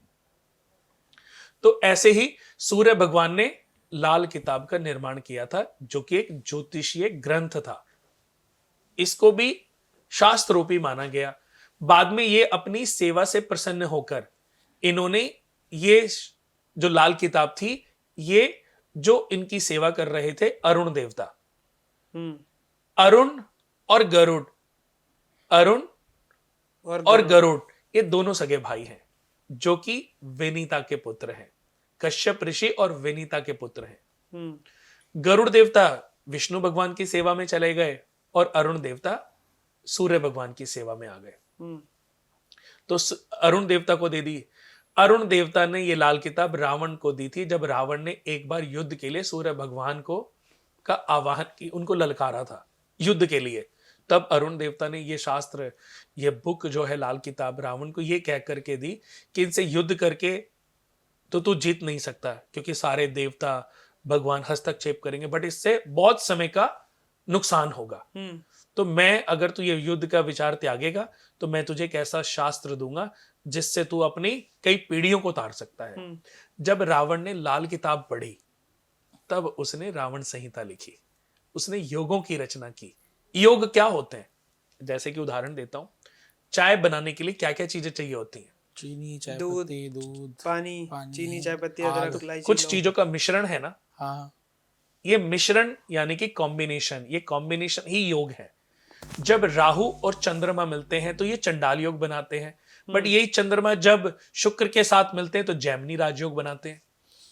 हर ग्रह हर किसी के साथ अच्छा नहीं है, दूध, पानी, तो हर कॉफी डाल ग्रह दो। हर किसी के साथ खराब भी नहीं है। तो ये जो कॉम्बिनेशन है, इनका जो ज्ञान है वो रावण ने लाल किताब से लेकर के रावण संहिता में लिख डाला, और उसने एक ऐसा योग उत्पन्न किया। रावण कौन थे? महापंडित के नाम से। पर किसके पुत्र थे? विशर्वा ऋषि के पुत्र थे। विशर्वा किसके पुत्र थे? वो मुझे भी नहीं पता। ब्रह्मा जी के 10 मानस पुत्र हाँ थे। बिल्कुल, हाँ, ब्रह्मा जी के पुत्र ब्रह्मा थे। जी के 10 मानस पुत्रों में से एक पुत्र थे पुलस्त ऋषि। पुलस्त ऋषि के 2 पुत्र हुए, अगस्त और विशर्वा। विशर्वा के पुत्र जो थे वो रावण थे। रावण, कुंभकर्ण और विभीषण। विभीषण। तो रावण जो थे वो विशर्वा के पुत्र, महाज्ञानी ऋषि के पुत्र होना, क्योंकि कुछ चीजें तो पैतृक मिलती है ना, सही बात है। तब वो इसीलिए इतने बहुत पुजारी महाज्ञानी थे। पंडित थे, इतने महाज्ञानी थे कि उन्होंने इस लाल किताब को पढ़ के एक और ग्रंथ लिख डाला, जिससे इन्होंने ग्रहों के कैलकुलेशन को एक आधार दिया, रावण संहिता का रूप दिया। उन्होंने एक ऐसा योग डेवलप किया कि अगर इस योग में वो जान गया कि एक योग में अगर अपने वो बच्चे को पैदा करेगा तो उसके बच्चे को कोई मार नहीं सकता, यानी कि उसके बच्चे को मारने के लिए कोई ऐसा व्यक्ति चाहिए जो 14 वर्षों तक सोया ना हो, जिसने 14 वर्ष कुछ खाया ना हो, जिसने 14 वर्ष किसी स्त्री का स्पर्श ना किया हो। ऐसा व्यक्ति मिलेगा नहीं। तो रावण ने ऐसे योग की रचना की और उसी योग में उसने मेघनाथ को पैदा किया। हालांकि बाद में कहते हैं जिसका जन्म है तो उसका मरण भी है। बिल्कुल, कि तू डाल डाल मैं पात पात। भगवानों ने, ब्रह्मा विष्णु महेश ने चाहे कितने भी वरदान राक्षसों को क्यों न दिए हों, पर हर वरदान के साथ उसकी मृत्यु का भी योग निर्माण हुआ है। तो लक्ष्मण का जीवन देखा जाए तो ऐसे ही हो गया कि उन्होंने 14 वर्ष वो सोए नहीं, 14 वर्ष उन्होंने कुछ खाया नहीं, और 14 वर्ष उन्होंने किसी स्त्री को स्पर्श नहीं किया, और उन्हीं के द्वारा मेघनाथ की मृत्यु हो गई। ट्रू। तो रावण ने लाल किताब, तो हर ग्रंथ अगर देखा जाए, देखो मैं भी आज अगर कोई ग्रंथ इन द सेंस कोई बुक लिखने लग जाऊं तो मुझे पहले कोई अध्ययन करना पड़ेगा। बिल्कुल, ये अध्ययन हमारे ऋषि मुनियों का ही है, दिया हुआ है। आज चाहे कोई धर्म, कोई जाति, कोई चाहे अंग्रेज हैं, वो देखा जाए तो लाल किताब रावण के बाद, जब तो कलयुग आ गया तो रावण के बाद इसकी आज अगर सही जो बुक्स हैं वो कहीं पर नहीं है ही नहीं सर। वो छोटे छोटे पेपर, छोटे छोटे प्रतिलिपि हम पढ़ पढ़ के देखे, इतनी ज्ञान की बातें कर रहे हैं, इतनी बड़ी डिबेट कर रहे हैं, 1-1 घंटे 2-2 घंटे, पर ये 1-2%, 5% की नॉलेज है। आपको सुन के ऐसा लग रहा है हम कई दिन सुन सकते हैं आपको। मैं ये कहता हूं कि इस पे जब हम इतनी बातें कर रहे हैं, सोचो अगर 100% का ज्ञान मेरे पास होता या किसी को मिल जाए, वो कितनी बातें कर सकते। सही बात है। True true. हम कलयुग में भी तो हैं, ये भी तो सच्चाई है। क्योंकि मैथोलॉजी का अंत नहीं है, अंत नहीं है, बट सही रूप से हमें अभी पता नहीं है। तो सही रूप से सबको समझना पड़ेगा कि रावण संहिता कैसे लिखी गई, उसके पीछे कारण थे। रावण ने अपने परिवार को मोक्ष, आपको ये भी पता नहीं होगा कि जो हम रामायण महाभारत ये देख रहे हैं, इसमें भी बहुत सारी चीजें जो हैं वो इस तरीके से दिखाई गई हैं जो कि हमारे जो शास्त्र लिखे गए हैं उनमें नहीं है। जैसे कि ब्रह्मा जी के जो 10 मानस पुत्र थे, उनमें एक पुत्र का नाम था नारद, नारद ऋषि। हाँ जी बिल्कुल। नारद ऋषि को ही सामुद्रिक ज्ञान आता था। सामुद्रिक शास्त्र मतलब फेस को रीड करना। नारद ऋषि के बाद अगर कोई दूसरा व्यक्ति, दूसरा ऋषि, दूसरा कोई फेस को पढ़ने वाला हुआ है तो वो रावण हुआ है। रावण इतने बड़े विद्वान थे कि आपको बता दूं कि जब रामचंद्र भगवान ने शिवलिंग की पूजा के लिए रावण को बुलाया था, बिल्कुल, अरे जब सच्चाई है। पार्वती माता ने अपने लिए एक महल की रचना करवाई थी कुबेर देवता से, विश्वकर्मा भगवान से, तो उसकी इनॉग्रेशन के लिए रावण को बोला। वो बात दूसरी कि रावण ने लंका देख करके जब शिव भगवान ने बोला भाई तुम्हें क्या चाहिए तो लंका वरदान मांगो, तो उन्होंने कहा ये लंका ही दे दो, ये सोने की लंका यही मुझे दे दो। अब पार्वती माता ने कहा ये क्या हुआ, हमने तो इतनी मेहनत से बनवाई, सब कुछ किया। और तो ज्ञानी पंडित थे, तो उनको ऐसा नहीं है, बहुत बड़े बड़े शास्त्रार्थ हुए हैं रावण जी को, क्योंकि सब चीजें तो हमें नहीं दिखाई जा रही ना, हमने देखी नहीं है, शायद हमें पता भी नहीं होगा। बट एक और आपको एक बात बताता हूं कि जिससे, तो रावण को सामुद्रिक शास्त्र यानी कि फेस को रीड करना आता था। तो रावण को जब पता चला कि एक कन्या का स्वयंवर हो रहा है, राजा जनक ने सीता का स्वयंवर रखा है और शिव भगवान को जो उठाएगा वही उनके गले में वरमाला डलवा पाएगा। तो रावण जो है वहां पे गए, उन्होंने सीता माता को तो देखा ही नहीं था तब तक। उन्होंने जब वहां पर पहुंचे तो उनकी नजर जो है सबसे पहले, क्योंकि एक भव्यता थी राम जी के अंदर, तेज था, भव्यता थी, तो सबसे पहले उन्होंने जो रावण थे उन्होंने राम जी को देखा। और राम जी को देखते ही उन्होंने तो, क्योंकि फेस रीडर थे, सामुद्रिक शास्त्र आता था, तब उन्होंने देखा कि ये तो नर के रूप में नारायण है। अरे वाह। तब उसने हाथ जोड़ के निवेदन किया कि हे राम, निमंत्रण देता हूं तुमको मैं लंका आने का, लंका को पार लगाने का, लंका को मोक्ष दिलाने का। लेकिन रामचंद्र जी ने उनके निवेदन को ठुकरा दिया, क्योंकि उन्होंने अपने गुरु की तरफ देखा, विश्वामित्र जी जो उनको लेकर के आए थे। तो विश्वामित्र के साथ वो 2 वर्ष के लिए बंधे हुए थे, तो विश्वामित्र जी ने मना कर दिया, तो उन्होंने रावण के निवेदन को ठुकरा दिया। तब उन्होंने कहा कि हे राम, मैं तुम्हारी दाईं आंख पर तुम्हारा 14 वर्ष का वनवास, तत्पश्चात तुम्हारी बाईं आंख पर तुम्हारे पिता का स्वर्गवास देख रहा हूं, और तुम क्या मेरे निवेदन को ठुकराते हो? मैं ऐसे योग, ऐसे हालात पैदा करूंगा कि तुमको लंका में आना पड़ेगा, लंका को मोक्ष दिलाना पड़ेगा। ये पहली बार सुन रहे हैं हम लोग। अरे तो हाँ। रावण ने पूरी राक्षस जाति की मुक्ति के लिए सीता हरण की थी, सीता माता का हरण किया था। एक्चुअली जो रावण और कुंभकर्ण है, ये कौन है? ये विष्णु भगवान के सबसे प्रिय भक्त, उनके द्वारपाल जय और विजय है। एक बार जैसे हम कभी कभी घर में जाके, ऐसी शादी हो गई आप दोनों की? हाँ, मेरी हो गई है, अभी ये मजे ले रहा है। अच्छा, जिंदगी के मजे ले रहा है। देखो, मजे तो आप ज्यादा ले रहे हो, क्योंकि अभी उनके पास तो ऑप्शन नहीं है। बट ऐसे ही जैसे घर में जाके कभी हम थके हों, हाँ, और वाइफ को लगे कि यार ये बेचारा दिन भर काम करके आया है और थका हुआ है, पैर दबा दे, पाँव की तो बात की चीज, कभी कभी लाओ कंधों को, शोल्डर को दबा दो। तो ऐसे ही एक बार लक्ष्मी माता जी विष्णु भगवान के शोल्डर्स दबाने लगी। दबाते दबाते जब उनका हाथ उनकी भुजाओं पर आया, तो माता जी के मन में विकार उत्पन्न हुआ कि ये भुजाएं वाकई बलशाली हैं या अंदर से खोखली हैं। तो अब प्रभु तो भले ही आंखें बंद की है, लेकिन प्रभु को तो समझ आ गया कि ये तो अपने पति की शक्तियों पर ही शंका कर रही है। ये विकार होता है, विकार उत्पन्न हो गया। तो उन्होंने कहा ये तो तभी के तभी उन्होंने लीला रच डाली, यानी कि जो उनके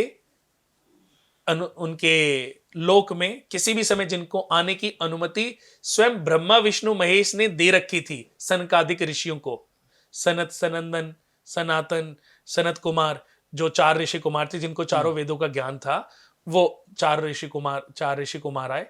10 मानस पुत्रों में ये भी 4 प्रजापति दक्ष के भाई अनुजी कहे जाते। तो इनका आगमन हुआ तो जय और विजय ने रोक लिया। तो जैसे ही रोका, उन्होंने श्राप दे दिया कि तुम्हें पता नहीं कि हमें वरदान मिला हुआ है, हमें किसी भी समय, क्योंकि 4 वर्ष के थे तो उनको वरदान था कि किसी भी समय और कभी भी हम उनके पास जा सकते, तुमने हमें रोका, अब हम तुम्हें श्राप देते कि कई जन्मों तक तुम मृत्यु लोग भोगोगे। अब वो रोए, गिड़गिड़ाए। इधर विष्णु भगवान ने क्यों लीला रची? क्योंकि विष्णु भगवान ने कहा कि मेरी भुजा को उठाने की शक्ति या तो मुझ में है कि मैं अपने हाथ उठा सकता हूं, या मेरे द्वारपाल जय और विजय में इतनी शक्ति है जो मेरी इन भुजाओं को उठा सकते हैं। अच्छा, वरना इस ब्रह्मांड में कोई मेरी भुजाओं को उठा नहीं सकता। और पत्नी को शंका हो रही है, जैसे आपकी पत्नी आपको बोल दे, हाँ जी शरीर से तो बड़े बलशाली हो, ये वाकई ताकतवर है या खोखले हो, तो या तो आपको गुस्सा आएगा या तो आप ग्लास को तोड़ के दिखाओगे, देख मेरे अंदर कितनी ताकत है। मतलब कोई तो आप भी मन में मनुष्य हो, बड़ी समझदार है, वो काम करवा लेती है, बलशाली है तो करके दिखा। ये ऊपर से उतार दो, आपकी हाइट का फायदा, सिलेंडर रखो, आपकी दिखाओ बाजुओं की आप, ताकत। आपकी हाइट का वो फायदा लेती। हाँ, सिलेंडर उठाओ। दिखाओ अरे ताकत। सुनो ना, ये सिलेंडर उठा के इधर रख दो ये। तो ऐसे ही उन्होंने तो कि बताओ मेरी पत्नी को मेरे पे शंका हो रही है, तो वो अब उनको जब तक उनके, अब वो जय और विजय का भी ये भ्रम, जैसे ही उनके ऊपर की पट्टी उतरी, उन्होंने कहा ये हमसे क्या गलती हो गई, वो तो विष्णु भगवान की लीला थी, पर गलती तो उनसे हो गई। उन्होंने फौरन चरणों में बैठे, हमें माफ कर दो, ये गलत। तब उन्होंने कहा कि 2 तरीके हैं, तो 10 बार इनके परम भक्त बन के पैदा हो, या 3 बार इनके सबसे बड़े शत्रु बन के इनका अवतरण हो, और इन्हीं के हाथों तुम्हारी मृत्यु होगी, तब जाकर के तुम वापस से इस बैकुंठ धाम में वापस आओगे। तो उनका 10 बार का इंतजार नहीं कर सकते हम, 3 ही बार कराओ। तो उन्होंने शत्रु बनना भी, और प्रभु के हाथों, उनके अवतार के हाथों मृत्यु मिलने के बाद ही उनको वापस से मोक्ष मिलना था। तो जय और विजय का जो पहला जन्म है वो हुआ हिरण्याक्ष और हिरण्यकश्यप के रूप में। ये सतयुग में। त्रेता युग में हुआ रावण और कुंभकर्ण के रूप में। द्वापर युग में कंस और शिशुपाल के रूप में। कंस और शिशुपाल। वापस से भगवान के हाथों मृत्यु हुई और वापस से अपने धाम को लौटे। तो ये देखो, अपने अपने कर्मों का फल है, बट तरीके भी सबके अपने अपने हैं। बिल्कुल, हम लोग रावण संहिता और लाल किताब पर चले गए, ये भी बहुत जरूरी था और ये ज्ञान अद्भुत था। लेकिन वापस से हम आते हैं अपनी राशियों के ऊपर। आपने 3 राशियों के बारे में बताया, मैं चाहूंगा कि 9 राशियों का ये 2025 और कैसा रहने वाला है, और उनके रेमेडीज के साथ आप फटाफट से बताएं लोगों को। देखिए, जो अब चौथी राशि की बात करते हैं, चौथी राशि कर्क राशि। कर्क राशि में अगर हम देखें तो बृहस्पति 12वें घर में, कर्क राशि के लिए थोड़े से खर्चे बढ़ जाएंगे, परेशानियां पैदा होंगी, और जब परेशानियां पैदा होंगी तो मन जो है बड़ा विचलित रहेगा। तो ऐसे लोगों को कंसंट्रेशन की आवश्यकता है। यानी कि कर्क राशि और कर्क लगन वालों के लिए सबसे ज्यादा जरूरी है कि इस साल थोड़ा मेडिटेशन चालू कर लें। जिमिंग करते हैं तो जिम वगैरह कर लें। और उसके बाद इनका जो सूर्य और जो सिंह राशि है और कुंभ राशि है वो 2nd हाउस में, यानी कि खर्चे बढ़ जाएंगे, परिवार के लोगों के साथ अनबन होएगी, परिवार के जो सदस्य हैं छोटी छोटी बातों पर इतना भयंकर विस्फोट उत्पन्न हो सकता है कि रिश्ते टूटने की कगार पर आ जाए। तो ये बहुत ज्यादा ध्यान देने वाली बात है कर्क राशि वालों के लिए, कर्क लगन वालों के लिए। और इनकी आयु अचानक से इनको कोई धन लाभ मिल सकता है, और भाग्य इनका मजबूत रहेगा, विदेश की इनको कोई अच्छी अपॉर्चुनिटी मिल सकती है। तो ऐसे जो कर्क राशि वाले हैं इनके लिए बहुत ही प्यारा उपाय है कि एक चांदी की गोल डब्बी में शहद भरकर उसमें चांदी के 4 चौकोर टुकड़े डाल के अपने बेड के सिरहाने रख लें। ओके, ये बहुत प्यारा उपाय है। और सोमवार के दिन कच्चे दूध में चीनी के दाने डालें और शिवलिंग पर अभिषेक करें, और वहीं पर बैठ करके 5 मिनट ओम सोम सोमेश्वराय नमः का जाप करें। जब भी किसी लंबी यात्रा पर जाएं तो एक सफेद पुष्प अपनी जेब में रख के ले जाएं। तो ये इन लोगों के लिए काफी फायदा है, क्योंकि एक्सीडेंट होने के चांसेस भी बने रहेंगे। सिंह राशि की बात करते हैं। सिंह राशि को सबसे ज्यादा अपनी हेल्थ का ध्यान रखना है, क्योंकि केतु लगन में रहेंगे। केतु सिंह राशि पर ही केतु गोचर करने वाले हैं, तो ओवरथिंकिंग उत्पन्न हो सकती है। जरूर ज्यादा सोचना डिप्रेशन में ले जाएगा। किसी से जरा सा ऊंची आवाज में बात करना रिश्ते को खराब कर देगा। पेट से रिलेटेड प्रॉब्लम रहेंगी, गैस्ट्रिक प्रॉब्लम भी रह सकती हैं। राहु मैरिड लाइफ में भी थोड़ी सी परेशानियां डाल सकता है, तो उस हिसाब से इनको सचेत रहना पड़ेगा। और ऐसे व्यक्ति को सूर्य को जल चढ़ाना है। तांबे के लोटे में या तो 1 चुटकी रोली डाल दें, या रेड गुलाब होता है उसकी कुछ पंखुड़ियां डाल दें, और जल चढ़ाए सूर्य भगवान को। और जो मैं मंत्र बोल रहा हूं, ओम ह्रीं गृणी सूर्याय नमः, ओम ह्रीं गृणी सूर्याय नमः, इस मंत्र का जाप करते हुए सूर्य भगवान को जल चढ़ाएं, तो ये बहुत ही अच्छा इनके लिए उपाय रहने वाला है। और इनके लिए एक और विशेष बात कि जब भी इनको लगता है कि कोई प्रॉब्लम बढ़ रही है, तो रविवार के दिन और मंगलवार के दिन पानी में रोली डालें और शिवलिंग पर अभिषेक करें। और साथ में 9 मंगलवार बूंदी के, लाल बूंदी के मिक्स वाले जो लड्डू आते हैं लाल बूंदी के, कि 1.25 किलो प्रसाद चढ़ाएं और प्रसाद को वहीं बाहर बच्चों में बांट के घर आ जाएं। तो ये इनको बहुत राहत देगा और बहुत इनको फायदा मिलेगा। तरक्की की बात करूं तो सिंह राशि वालों के लिए थोड़ा सा ये साल जो है बैलेंसिंग वाला है, यानी कि तरक्की करने के बहुत साल आएंगे। देखिए, आप सकुशल रहोगे, शरीर फिट रहेगा, तो पैसा तो आगे भी कमाया जा सकता है। अगर शरीर में कोई ट्रबल आ जाए तो पैसा कमा भी लोगे तो बर्बाद उसका सुख क्या है। तो ये सिंह राशि वालों को ध्यान देने वाली बात है कि सिंह राशि में जो शनि है वो मीन राशि में जाएंगे। अब मीन राशि इनकी कहां पे उदित हो रही है? आयु के घर में।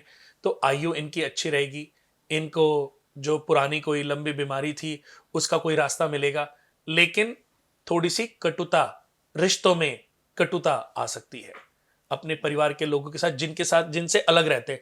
जैसे एक परिवार है, परिवार के कुछ सदस्य अलग शिफ्ट हो जाते हैं, तो वो अपने परिवार के साथ अपने ही शब्दों की वजह से, क्योंकि शनि की दृष्टि सेकंड वाणी के घर पर पड़ने से थोड़ी सी कटुता उत्पन्न हो सकती है, जिसका ध्यान रखना है।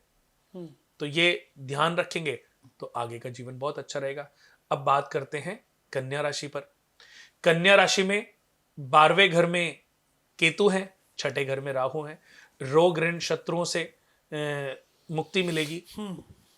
जितने भी बीमारियां परेशानियां हैं उनसे मुक्ति मिलेगी, क्योंकि 6ठा घर रोग ऋण और शत्रुओं का है। यहां पर चाहे राहु आ जाए चाहे केतु आ जाए, तो बहुत ही अच्छी युति है। उसकी सबसे बड़ी वजह है कि पाप ग्रह और क्रूर ग्रह 6ठे घर में अच्छे होते हैं। क्या? 6ठे और 8वें घर में और 12वें घर में क्रूर ग्रहों को, पाप ग्रहों को अच्छा माना जाता है, लेकिन शुभ ग्रहों को इन भावों में अच्छा नहीं माना जाता। और खास तौर पर राहु और केतु 6ठे और 12वें घर में अच्छा फल देते हैं। किसी की भी जन्म कुंडली में अगर बैठ जाएं तो बहुत अच्छा। अगर आपके पत्नी की कुंडली में है तो ऐसे पत्नी से कभी भी तेज आवाज में बात नहीं करना चाहिए, वरना आप कभी जीवन में तरक्की नहीं कर पाएंगे। जिस भी स्त्री की कुंडली के 6ठे घर में केतु बैठा है और 12वें घर में राहु, या 6ठे घर में राहु 12वें घर में केतु, तो ऐसी स्त्री से अगर कोई भी बहस करेगा वो पति कभी तरक्की नहीं कर सकता। ऊपर जाने के बाद धड़ाम से नीचे गिरेगा। वैसे एक जनरल सी बात है सर, अपनी पत्नी से बहस करोगे तो कोई भी पति तरक्की नहीं कर सकता। यू आर वेरी राइट कि ये सच भी है, क्योंकि पत्नी है 7th घर की मालिक। 7th घर डे टू डे इनकम का है, भागीदारी का है, व्यापार का है। तो अगर ये सब चीजें चाहिए तो पत्नी जब आती है ना, आपके 7th हाउस को एक्टिवेट करती है, तो उसके साथ तो रिलेशन वैसे ही मेंटेन करना चाहिए।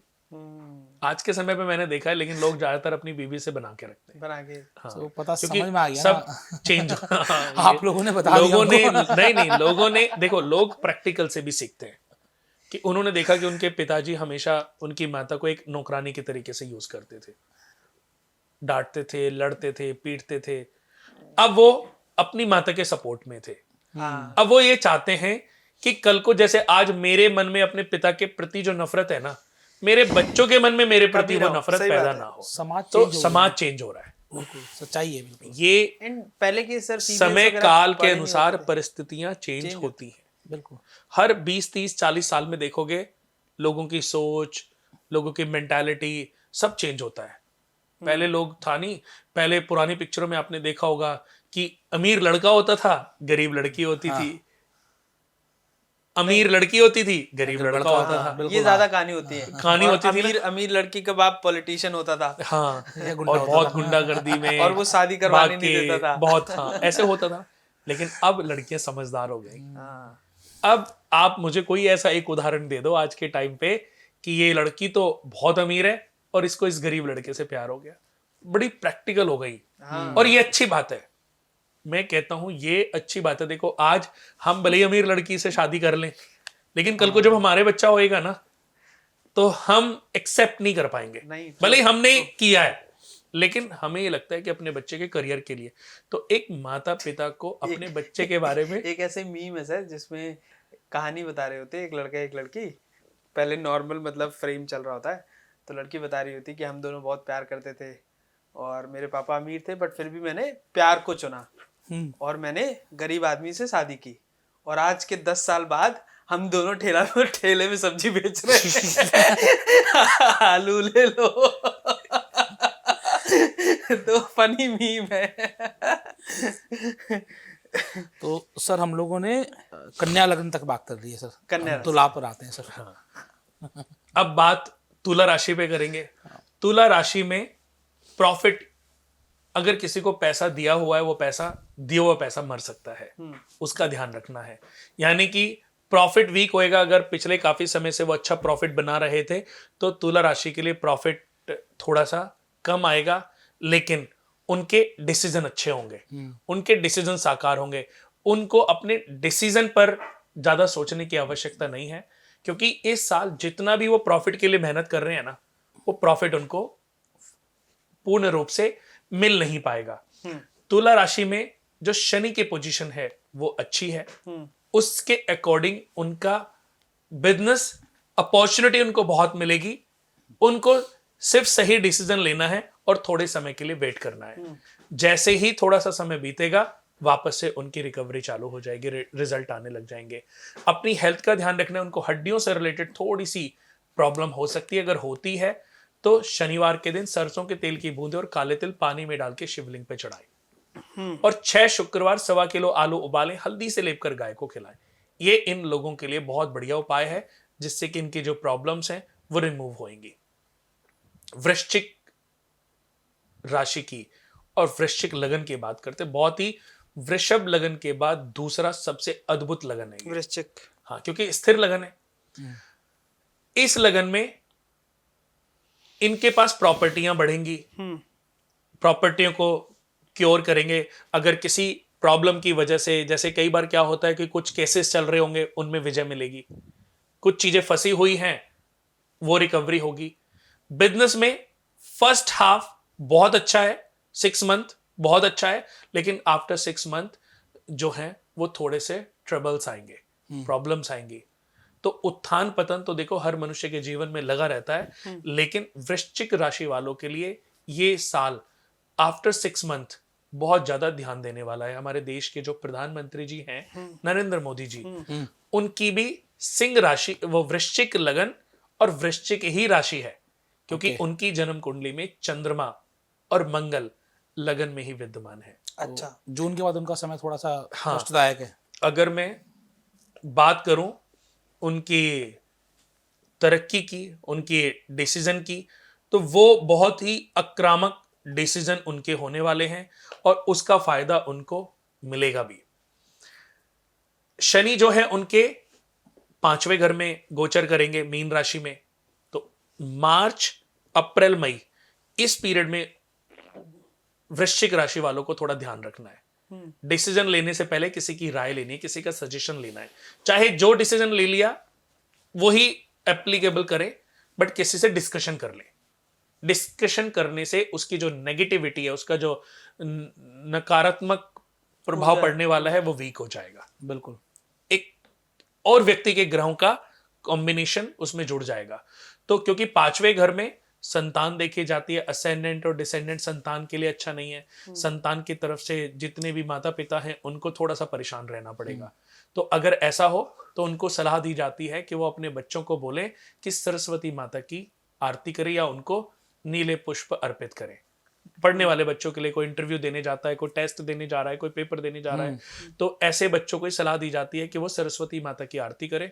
उससे उनका जो प्रभाव है वो काफी अच्छा हो सकता है। बड़े डिसीजन की बात करें, बड़े जो नेता हैं, बड़े डिसीजन आफ्टर डिसीजन के बाद जो दूसरी पार्टी, जैसे अगर हम बड़े डिसीजन की बात करें, बड़े जो नेता हैं वो जो डिसीजन लेंगे, जिनकी वृश्चिक राशि है, तो जो दूसरी अपोजिट सरकारें हैं, अपोजिट जो लोग हैं, अपोजिट जो पार्टी है, वो बहुत ज्यादा जो है अपना जो है किसी न किसी रूप में गर्जना करेगी और आक्रामक रवैये से जो है नेगेटिविटी को फैलाने की कोशिश करेगी। यानी कि जो अपोजिट पार्टियां हैं वो बहुत आक्रामक रूप लेने वाली हैं। तो उसके हिसाब से जो कि स्टेटस को बिगाड़ने की कोशिश होगी, और कहीं ना कहीं ऐसा ठीक भी होगा।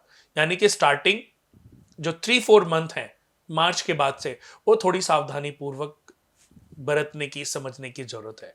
लेकिन उसके बाद जब समझ लेंगे तो ऐसे लोग जो बड़े पद पे बैठे हैं वो समझदारी से इन चीजों से अपने आप को निकाल ले जाएंगे और अपने आप को अपग्रेड भी करेंगे। वैसे भी नरेंद्र मोदी अपने डिसीजंस के धनी हैं। हाँ, देखो डिसीजन के धनी है, बट ऐसा नहीं है कि कभी किसी से कोई गलत डिसीजन नहीं हो सकता। बिल्कुल सबसे होगा, जो लेगा उससे समझदारी और जो हम कभी कभी हमारे मन में कोई कंफ्यूजन पैदा होता है। देखो वैसे तो उनकी टीम में बहुत अच्छे लोग हैं, जैसे हम बात करें अभी अमित शाह जी की, तो उनके जो स्टार्स है बहुत फेवरेबल उनको सपोर्ट करेंगे, क्योंकि उनकी कन्या लगन कुंडली है। और कन्या लगन कुंडली के हिसाब से अगर हम देखें तो राहु छठे घर में आ गए, वो बहुत आक्रामक रवैया अपनाएंगे। हालांकि थोड़ी सी उनको अपनी हेल्थ का ध्यान रखना है, खास तौर पर किडनी का और इन्फेक्शंस का, यूरिन इन्फेक्शन का, वो थोड़ा ध्यान रखना है। लेकिन वैसे उनका रवैया जो है बहुत आक्रामक, बहुत बड़े अच्छे डिसीजंस लेंगे और वो जो है सामने अपोजिट पार्टियों को नेस्तनाबूद वो उभरने नहीं देंगे। और इनका जो है रिलेशन उनके साथ बहुत अच्छा है, तो उनके देखो वो चाणक्य जैसे कूटनीतिक तो अपनाते ही है ना। सही बात। तो उनका जो वृश्चिक लगन के साथ उनके जो स्टार्स का सपोर्ट है ना अमित शाह जी का, वो मोदी जी को इस साल बहुत अच्छे से मिलने वाला है, तो उनको ये फायदा बहुत मिलेगा। ऐसे तो बहुत सारे, हमारी बेटी भी वृश्चिक राशि वृश्चिक लगन में पैदा हुई है। इस लगन में बड़ा प्यारा योग बनता है, इसको अखंड साम्राज्य योग कहते हैं। यानी कि अगर जो बिजनेस कर रहे हैं, जो बड़े लेवल पे कोई काम कर रहे हैं, एक्सपोर्ट का काम कर रहे हैं ना, या इंपोर्ट का काम कर रहे हैं, उनको बहुत फायदा मिलने वाला है। तो वृश्चिक लगन में अगर कोई ऐसी बड़ी अपॉर्चुनिटी मिलती है इस राशि में या लगन में, तो उसको अपना ले। उसको अपनाने से उनकी जो प्रॉपर्टी, बिजनेस, जो रिलेशन है, जो दायरा है, वो बहुत बढ़ने वाला है।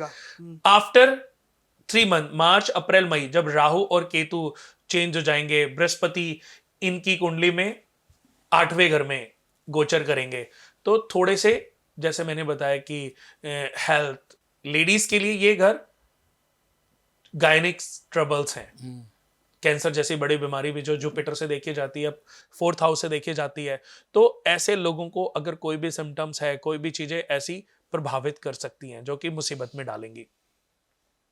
उसके बाद इस अगर ओवरऑल देखें तो सितंबर के बाद आते आते, सितंबर अक्टूबर तक आते आते स्थितियां काफी मजबूत हो जाएंगी और ये लोग फिर से अपनी पोजीशन को वापस से स्ट्रांग बनाएंगे।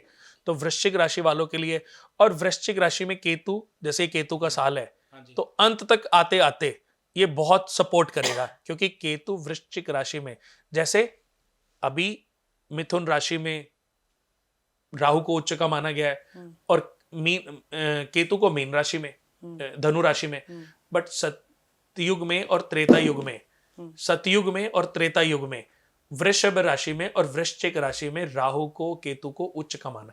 राहु वृषभ राशि में और केतु वृश्चिक राशि में उच्च का माने गए थे। तो ऐसे ही वृश्चिक राशि वालों के लिए केतु का जो ये ट्रांजिट है वो उतना नुकसान नहीं देगा, लेकिन साल के एंड की तरफ, जैसे कि साल का जो टोटल अंक है ना, वो भी बड़ा मैटर करता है, जो 7 नंबर है। तो ये टोटल अंक तो सर 5, 6, 7, 9 हो गया ना? नहीं, सिर्फ 25, मैं 25 की बात कर रहा हूँ। हाँ, तो वो जो है बहुत ज्यादा सपोर्ट करेगा, जिनका केतु इस कुंडली, जिसकी भी कुंडली में वो कारक है, उनके लिए बहुत अच्छा है। और वृश्चिक लगन वालों के लिए भी एंड आते आते उनकी पोजीशन काफी स्ट्रांग और मजबूत होने वाली है। हेल्थ के पॉइंट ऑफ व्यू से बस थोड़ा सा मैं बोलूंगा कि जो कोई बहुत ज्यादा एजेड लोग हैं और उनको अगर कोई लंबी बीमारी चल रही है, तो ये ट्रबल में डाल सकते हैं, मिसहैपनिंग तक भी दे सकती है। तो ये थोड़ा सा बहुत ज्यादा ध्यान रखने वाली बात है। इसके बाद धनु की बात करते हैं। धनु लगन में, धनु राशि में जो बृहस्पति का प्रभाव है, वो बृहस्पति 7th हाउस में आ गए, लगन को देख रहे, लाभ स्थान को देख रहे और पराक्रम भाव को देख रहे, यानी कि प्रॉफिट बढ़ेगा, कम काम करके भी ज्यादा मुनाफा मिलने वाला है। पारिवारिक जीवन बहुत अच्छा होने वाला है, भाइयों के साथ रिश्ते मधुर होंगे और हेल्थ भी इनकी ठीक रहेगी। यानी कि धनु राशि वालों के लिए भी ये साल बहुत अच्छा जाने वाला है। और केतु इस राशि में सपोर्ट करते हैं, तो लगन के हिसाब से भी धनु वालों के लिए और राशि के हिसाब से भी धनु वालों के लिए ये साल बहुत अच्छा साबित होने वाला है। बस अपनी ईगो को थोड़ा सा दूर रखना है, हम्बलनेस बनाए नहीं है। हाँ, जितना हम्बल रहेंगे, जितना लोगों के साथ मेल मिलाप करेंगे, उतना बढ़िया होने वाला है। क्योंकि धनु लगन वाले बड़े इगोस्टिक होते हैं, इनकी मदर को हेल्थ इश्यूज थोड़े से हो सकते हैं, क्योंकि शनि गोचर करेंगे मीन राशि में, मीन राशि इनके 4th हाउस में आएगी, तो उस हिसाब से मदर को थोड़ी सी हड्डियों की प्रॉब्लम, पेट की प्रॉब्लम थोड़ी सी परेशान कर सकती है।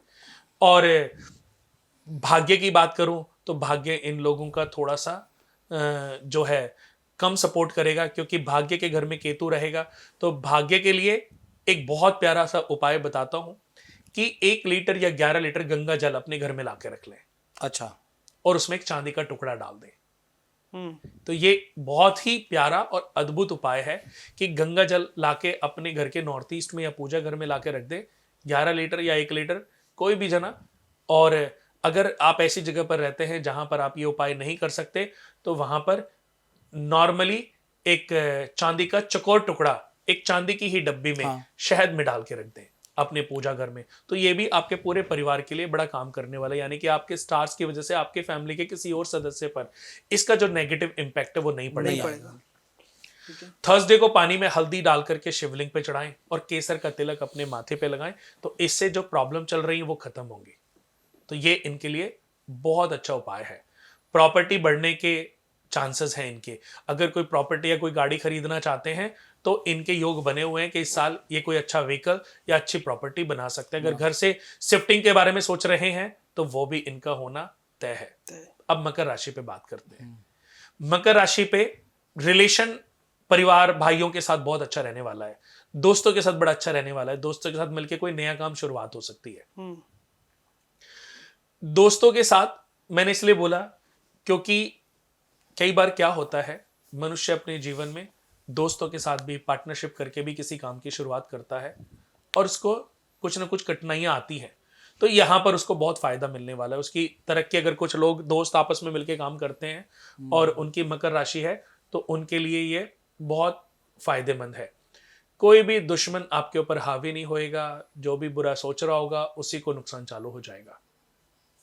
सिर्फ मकर राशि में जो मकर राशि वालों को थोड़ा सा अपनी हेल्थ पर ध्यान देना है, यानी कि अगर कोई भी सिम्टम्स हेल्थ को लेकर के आए प्रबल होते हैं तो उसके लिए लापरवाही नहीं बरतनी। फौरन उसको डॉक्टरी ट्रीटमेंट लेके, गले से रिलेटेड गले खराश अगर हो रही है तो कल को गला पकड़ सकता है, कुछ बड़ी तो उसकी असावधानी प्रॉब्लम में डालेगी।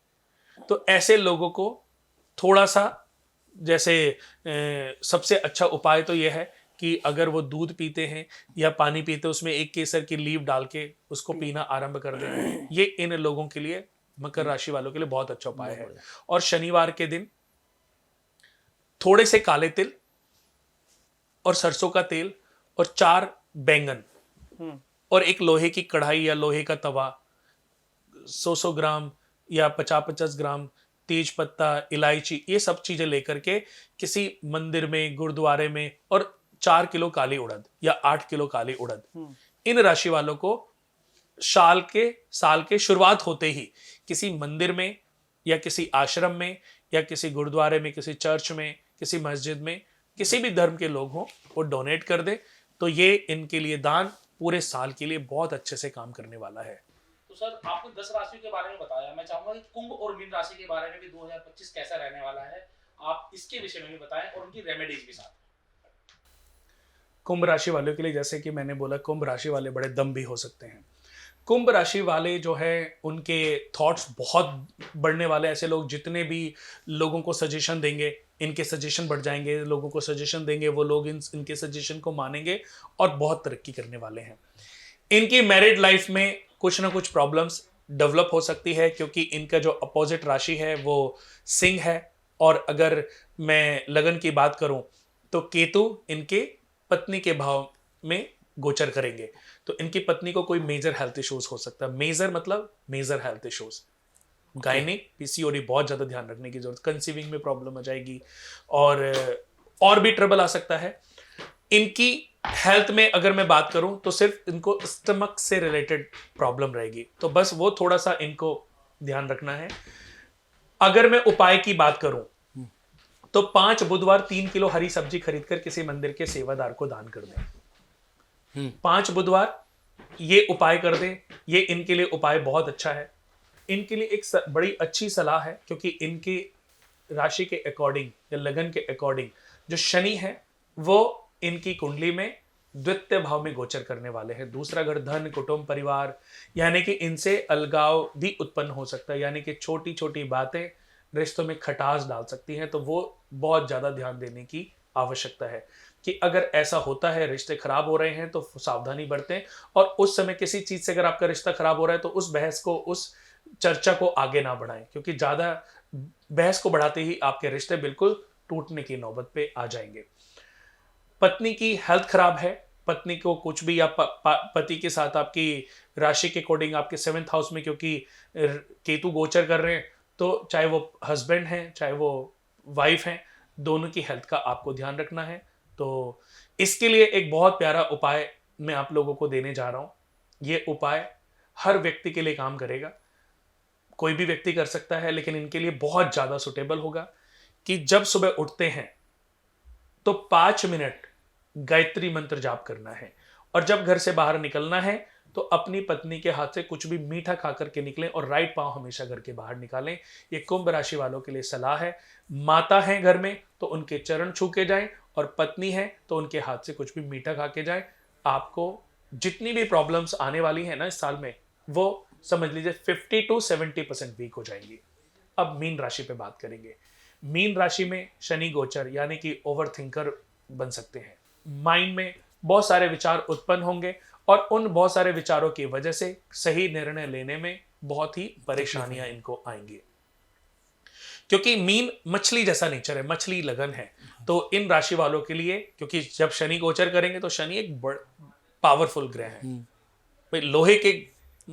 लोहे का जो है, इनका जो तत्व है वो लोहा है। तो बहुत ज्यादा इनको सावधानी कि जरूरत से ज्यादा ओवर थिंकिंग आपको डिप्रेशन में भी ले जा सकती है। जब भी कहीं इंडिया के बाहर ट्रैवल करें तो एक सफेद पुष्प अपनी जेब में जरूर लेके जाएं। किसी अच्छी मीटिंग में जाते हैं, आपको लगता है कि मैं बार बार मिल रहा हूं लेकिन मेरे मन में से नेगेटिविटी नहीं जा रही है, तो एक सफेद पुष्प अपने साथ लेके जाएं। और अपनी माता से एक सफेद रुमाल में एक मुट्ठी चावल और एक चांदी का टुकड़ा लेकर के अपने लॉकर में रख ले। राहु की स्थिति की अगर हम बात करें तो आप शत्रुओं पे बहुत हावी होने वाले हो। कोर्ट कचहरियों पर विजय मिलेगी। जितनी भी प्रॉब्लम पुराने समय से चल रही थी, बीमारियां चल रही थी, उसमें केतु का 6ठे भाव में होना आपको बहुत सपोर्ट करने वाला है। विदेश ट्रैवल हो सकती है या विदेश से जुड़ा हुआ कोई काम डेवलप हो सकता है। तो ये इस साल की 12 राशियों का आपने बताया कि आपने कैसा रहने वाला ये भी बताया और उनके उपाय भी बताया। सबसे अच्छी बात क्या है कि आप पहले अगर उपाय कर लेंगे तो साल को आप अच्छा बना सकते हैं। सर एक सवाल मेरे मन में आता है, मतलब ये सवाल मेरे मन में बचपन से आ रहा है, मुझे आज तक इसका सही जवाब नहीं मिला। आप हिंदी न्यूज़पेपर देखेंगे तो वहाँ पर राशि लिखता है कि आ ई है तो मेष राशि है, या फिर आपके अक्षरों के हिसाब से आपकी राशि है। इंग्लिश न्यूज़पेपर में जाएं तो डेट ऑफ मतलब मंथ के हिसाब से आपकी राशि है। जनवरी में पैदा हुई तो ये राशि, फरवरी में पैदा हुई तो ये राशि है ना 3 तरीके से। और फिर लग्न अगर हम देखें, हाँ, तीसरा लग्न आ गया जैसे आपने आज बताया। लग्न में मैं बताता हूँ सही कौन सा है? ये भी ऐसा नहीं है कि मैंने जो बताई है हर राशि के लिए। आदमी की जो एज है वो उसकी चीजों के लिए सुटेबल होनी चाहिए। जैसे अभी एक दूध पीता बच्चा 2, 3, 4, 5 साल का बच्चा, उसके लिए राशि देखने की, जब तक बच्चा अच्छे कॉलेज स्कूल में नहीं आता उसको राशि का विचार नहीं करना चाहिए। उसको भी इन चीजों से दूर रहना चाहिए क्योंकि उसके माता पिता है। जब बच्चा बड़ी क्लासेस में जाता है, अपनी ग्रेजुएशन में जाता है, अपनी मास्टर्स कर रहा हो या अपनी जॉब में जाता है या जब बिजनेस कर रहा हो, तब उसको ध्यान देना चाहिए। और 60-70 की एज के बाद उसको इन चीजों से दूर हो जाना चाहिए। ये आपको आज तक किसी ने नहीं बताया होगा। वो जितना इन चीजों में रहेगा वो प्रॉब्लम में रहेगा, परेशान रहेगा, क्योंकि ये राशियां, ये जो चीजें हमने बताई है ये एक समय तक काम करती हैं। और मैंने बताया गोचर 35% मनुष्य के ऊपर प्रभावी है, अभी 65% तो बचा हुआ है ना। तो 65% में आपके कर्माज ऑटोमेटिकली काम कर रहे हैं। आपका जो बेस लगन चार्ट है वो आपके कर्मों के आधार पर है, वो आपके लिए प्रोटेक्ट। राशि की वजह से जो गोचर कर रहे हैं उनसे कोई नुकसान हो रहा है तो बेसिक चार्ट भी आपको प्रोटेक्ट कर रहा है। तो ये बहुत ज्यादा एक पॉजिटिव बात है। तो इसलिए कभी भी किसी को भी घबराने की आवश्यकता नहीं है। और राशि 3 तरीके से देखी जाती है, एक नाम से, एक डेट ऑफ बर्थ के आधार पर और एक जन्म के आधार पर। जब हम सूर्य कुंडली देखते हैं तो उसमें चंद्रमा जिस राशि में हो वही रियल राशि है, वही राशि काम करती है।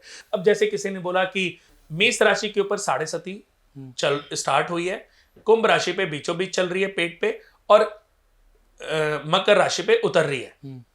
तो ये जो स्थितियां हैं ये आपके जन्म कुंडली में चंद्रमा किस राशि में बैठे हैं उसी राशि के आधार पर ये 7.5 वर्क करती है। ऐसा नहीं है कि आपका नाम से अनुज नाम है तो आपके ऊपर 7.5 नहीं चल रही है। तो पहले तो आपको आपकी कुंडली के अकॉर्डिंग चंद्रमा की पोजीशन देखनी पड़ेगी, उसी से पता चलेगा कि आपकी रियल राशि क्या है और उसी राशि पर फोकस करना चाहिए। मेरा तो अनुरोध है कि रोज की राशियों से बचना चाहिए, महीने की राशियों से भी बचना चाहिए। सिर्फ साल में एक बार पढ़ो, समझो, उसके कुछ दान करने हैं वो कर लो, उस पर विश्वास करो और आगे बढ़ जाओ। आप 100% राइज करते जाएंगे और आप अपने आप को इस भ्रम से अपने आप को भी बचा पाएंगे और अपने परिवार को भी बचा पाएंगे। मेन चीज है कि पूरे साल भर काम करो। बिल्कुल, कर्मा वर्क्स। काम करोगे तो ही तो फल मिलेगा। क्या बात है सर। आज के पॉडकास्ट में ऑल्दो हमने बहुत सारी चीजें कवर करी, बट आपके पास जो कर्मा, डेस्टिनी, ये सारी चीजों का जो ज्ञान है वो अभी लेना रह गया है। आज के पॉडकास्ट में हमने सिर्फ ज्यादातर इस पे फोकस किया कि 2025 लोगों का कैसे होने वाला है। सो वी वुड लाइक कि नेक्स्ट पॉडकास्ट हम कभी फ्यूचर में करें जिसमें हम आपसे कर्मा, डेस्टिनी, पास्ट लाइफ, ये तो जिंदगी भर ये ऐसा ज्ञान है। तभी तो मैंने कहा कि लाइफ डिजाइन मनुष्य की जरूरी नहीं कि सिर्फ राशियों के आधार पर हो, उसके कर्मों के आधार पर भी हो सकते, उसकी गृह स्थिति के आधार, बहुत सारे तरीके हैं। और तो आज हमने जाना कि 2025 आप लोगों के लिए कैसे रहने वाला है, और कुणाल कुमार जी जो एक लाइफ डिजाइनर है उन्होंने आपको बताया हर राशि के बारे में, आपको पूरे साल कैसा रहेगा ये भी बताया, उनके उपाय भी बताए। तो आपकी राशि क्या है और आपको ये पॉडकास्ट कैसा लगा ये आप हमें कमेंट बॉक्स में कमेंट करके ज़रूर बताइएगा। और अगर आप कुणाल जी से मिलना चाहते हैं तो हम आपका कॉन्टैक्ट और डिटेल्स भी हम चाहेंगे डिस्क्रिप्शन में दे दें, और आप इनसे अपनी लाइफ के बारे में, अपनी लाइफ को डिज़ाइन करने के बारे में सब कुछ 1-to-1 पूछ सकते हैं। और आज the Ashish and Dhruvesh talk show में आपका आने के लिए बहुत बहुत धन्यवाद। बहुत बहुत धन्यवाद। आप लोगों का भी बहुत बहुत धन्यवाद। और ये पूरा पॉडकास्ट देखने के लिए आप सभी लोगों का धन्यवाद। लाइक, शेयर और सब्सक्राइब करना मत भूलिएगा। Only the Ashish and Dhruvesh talk show.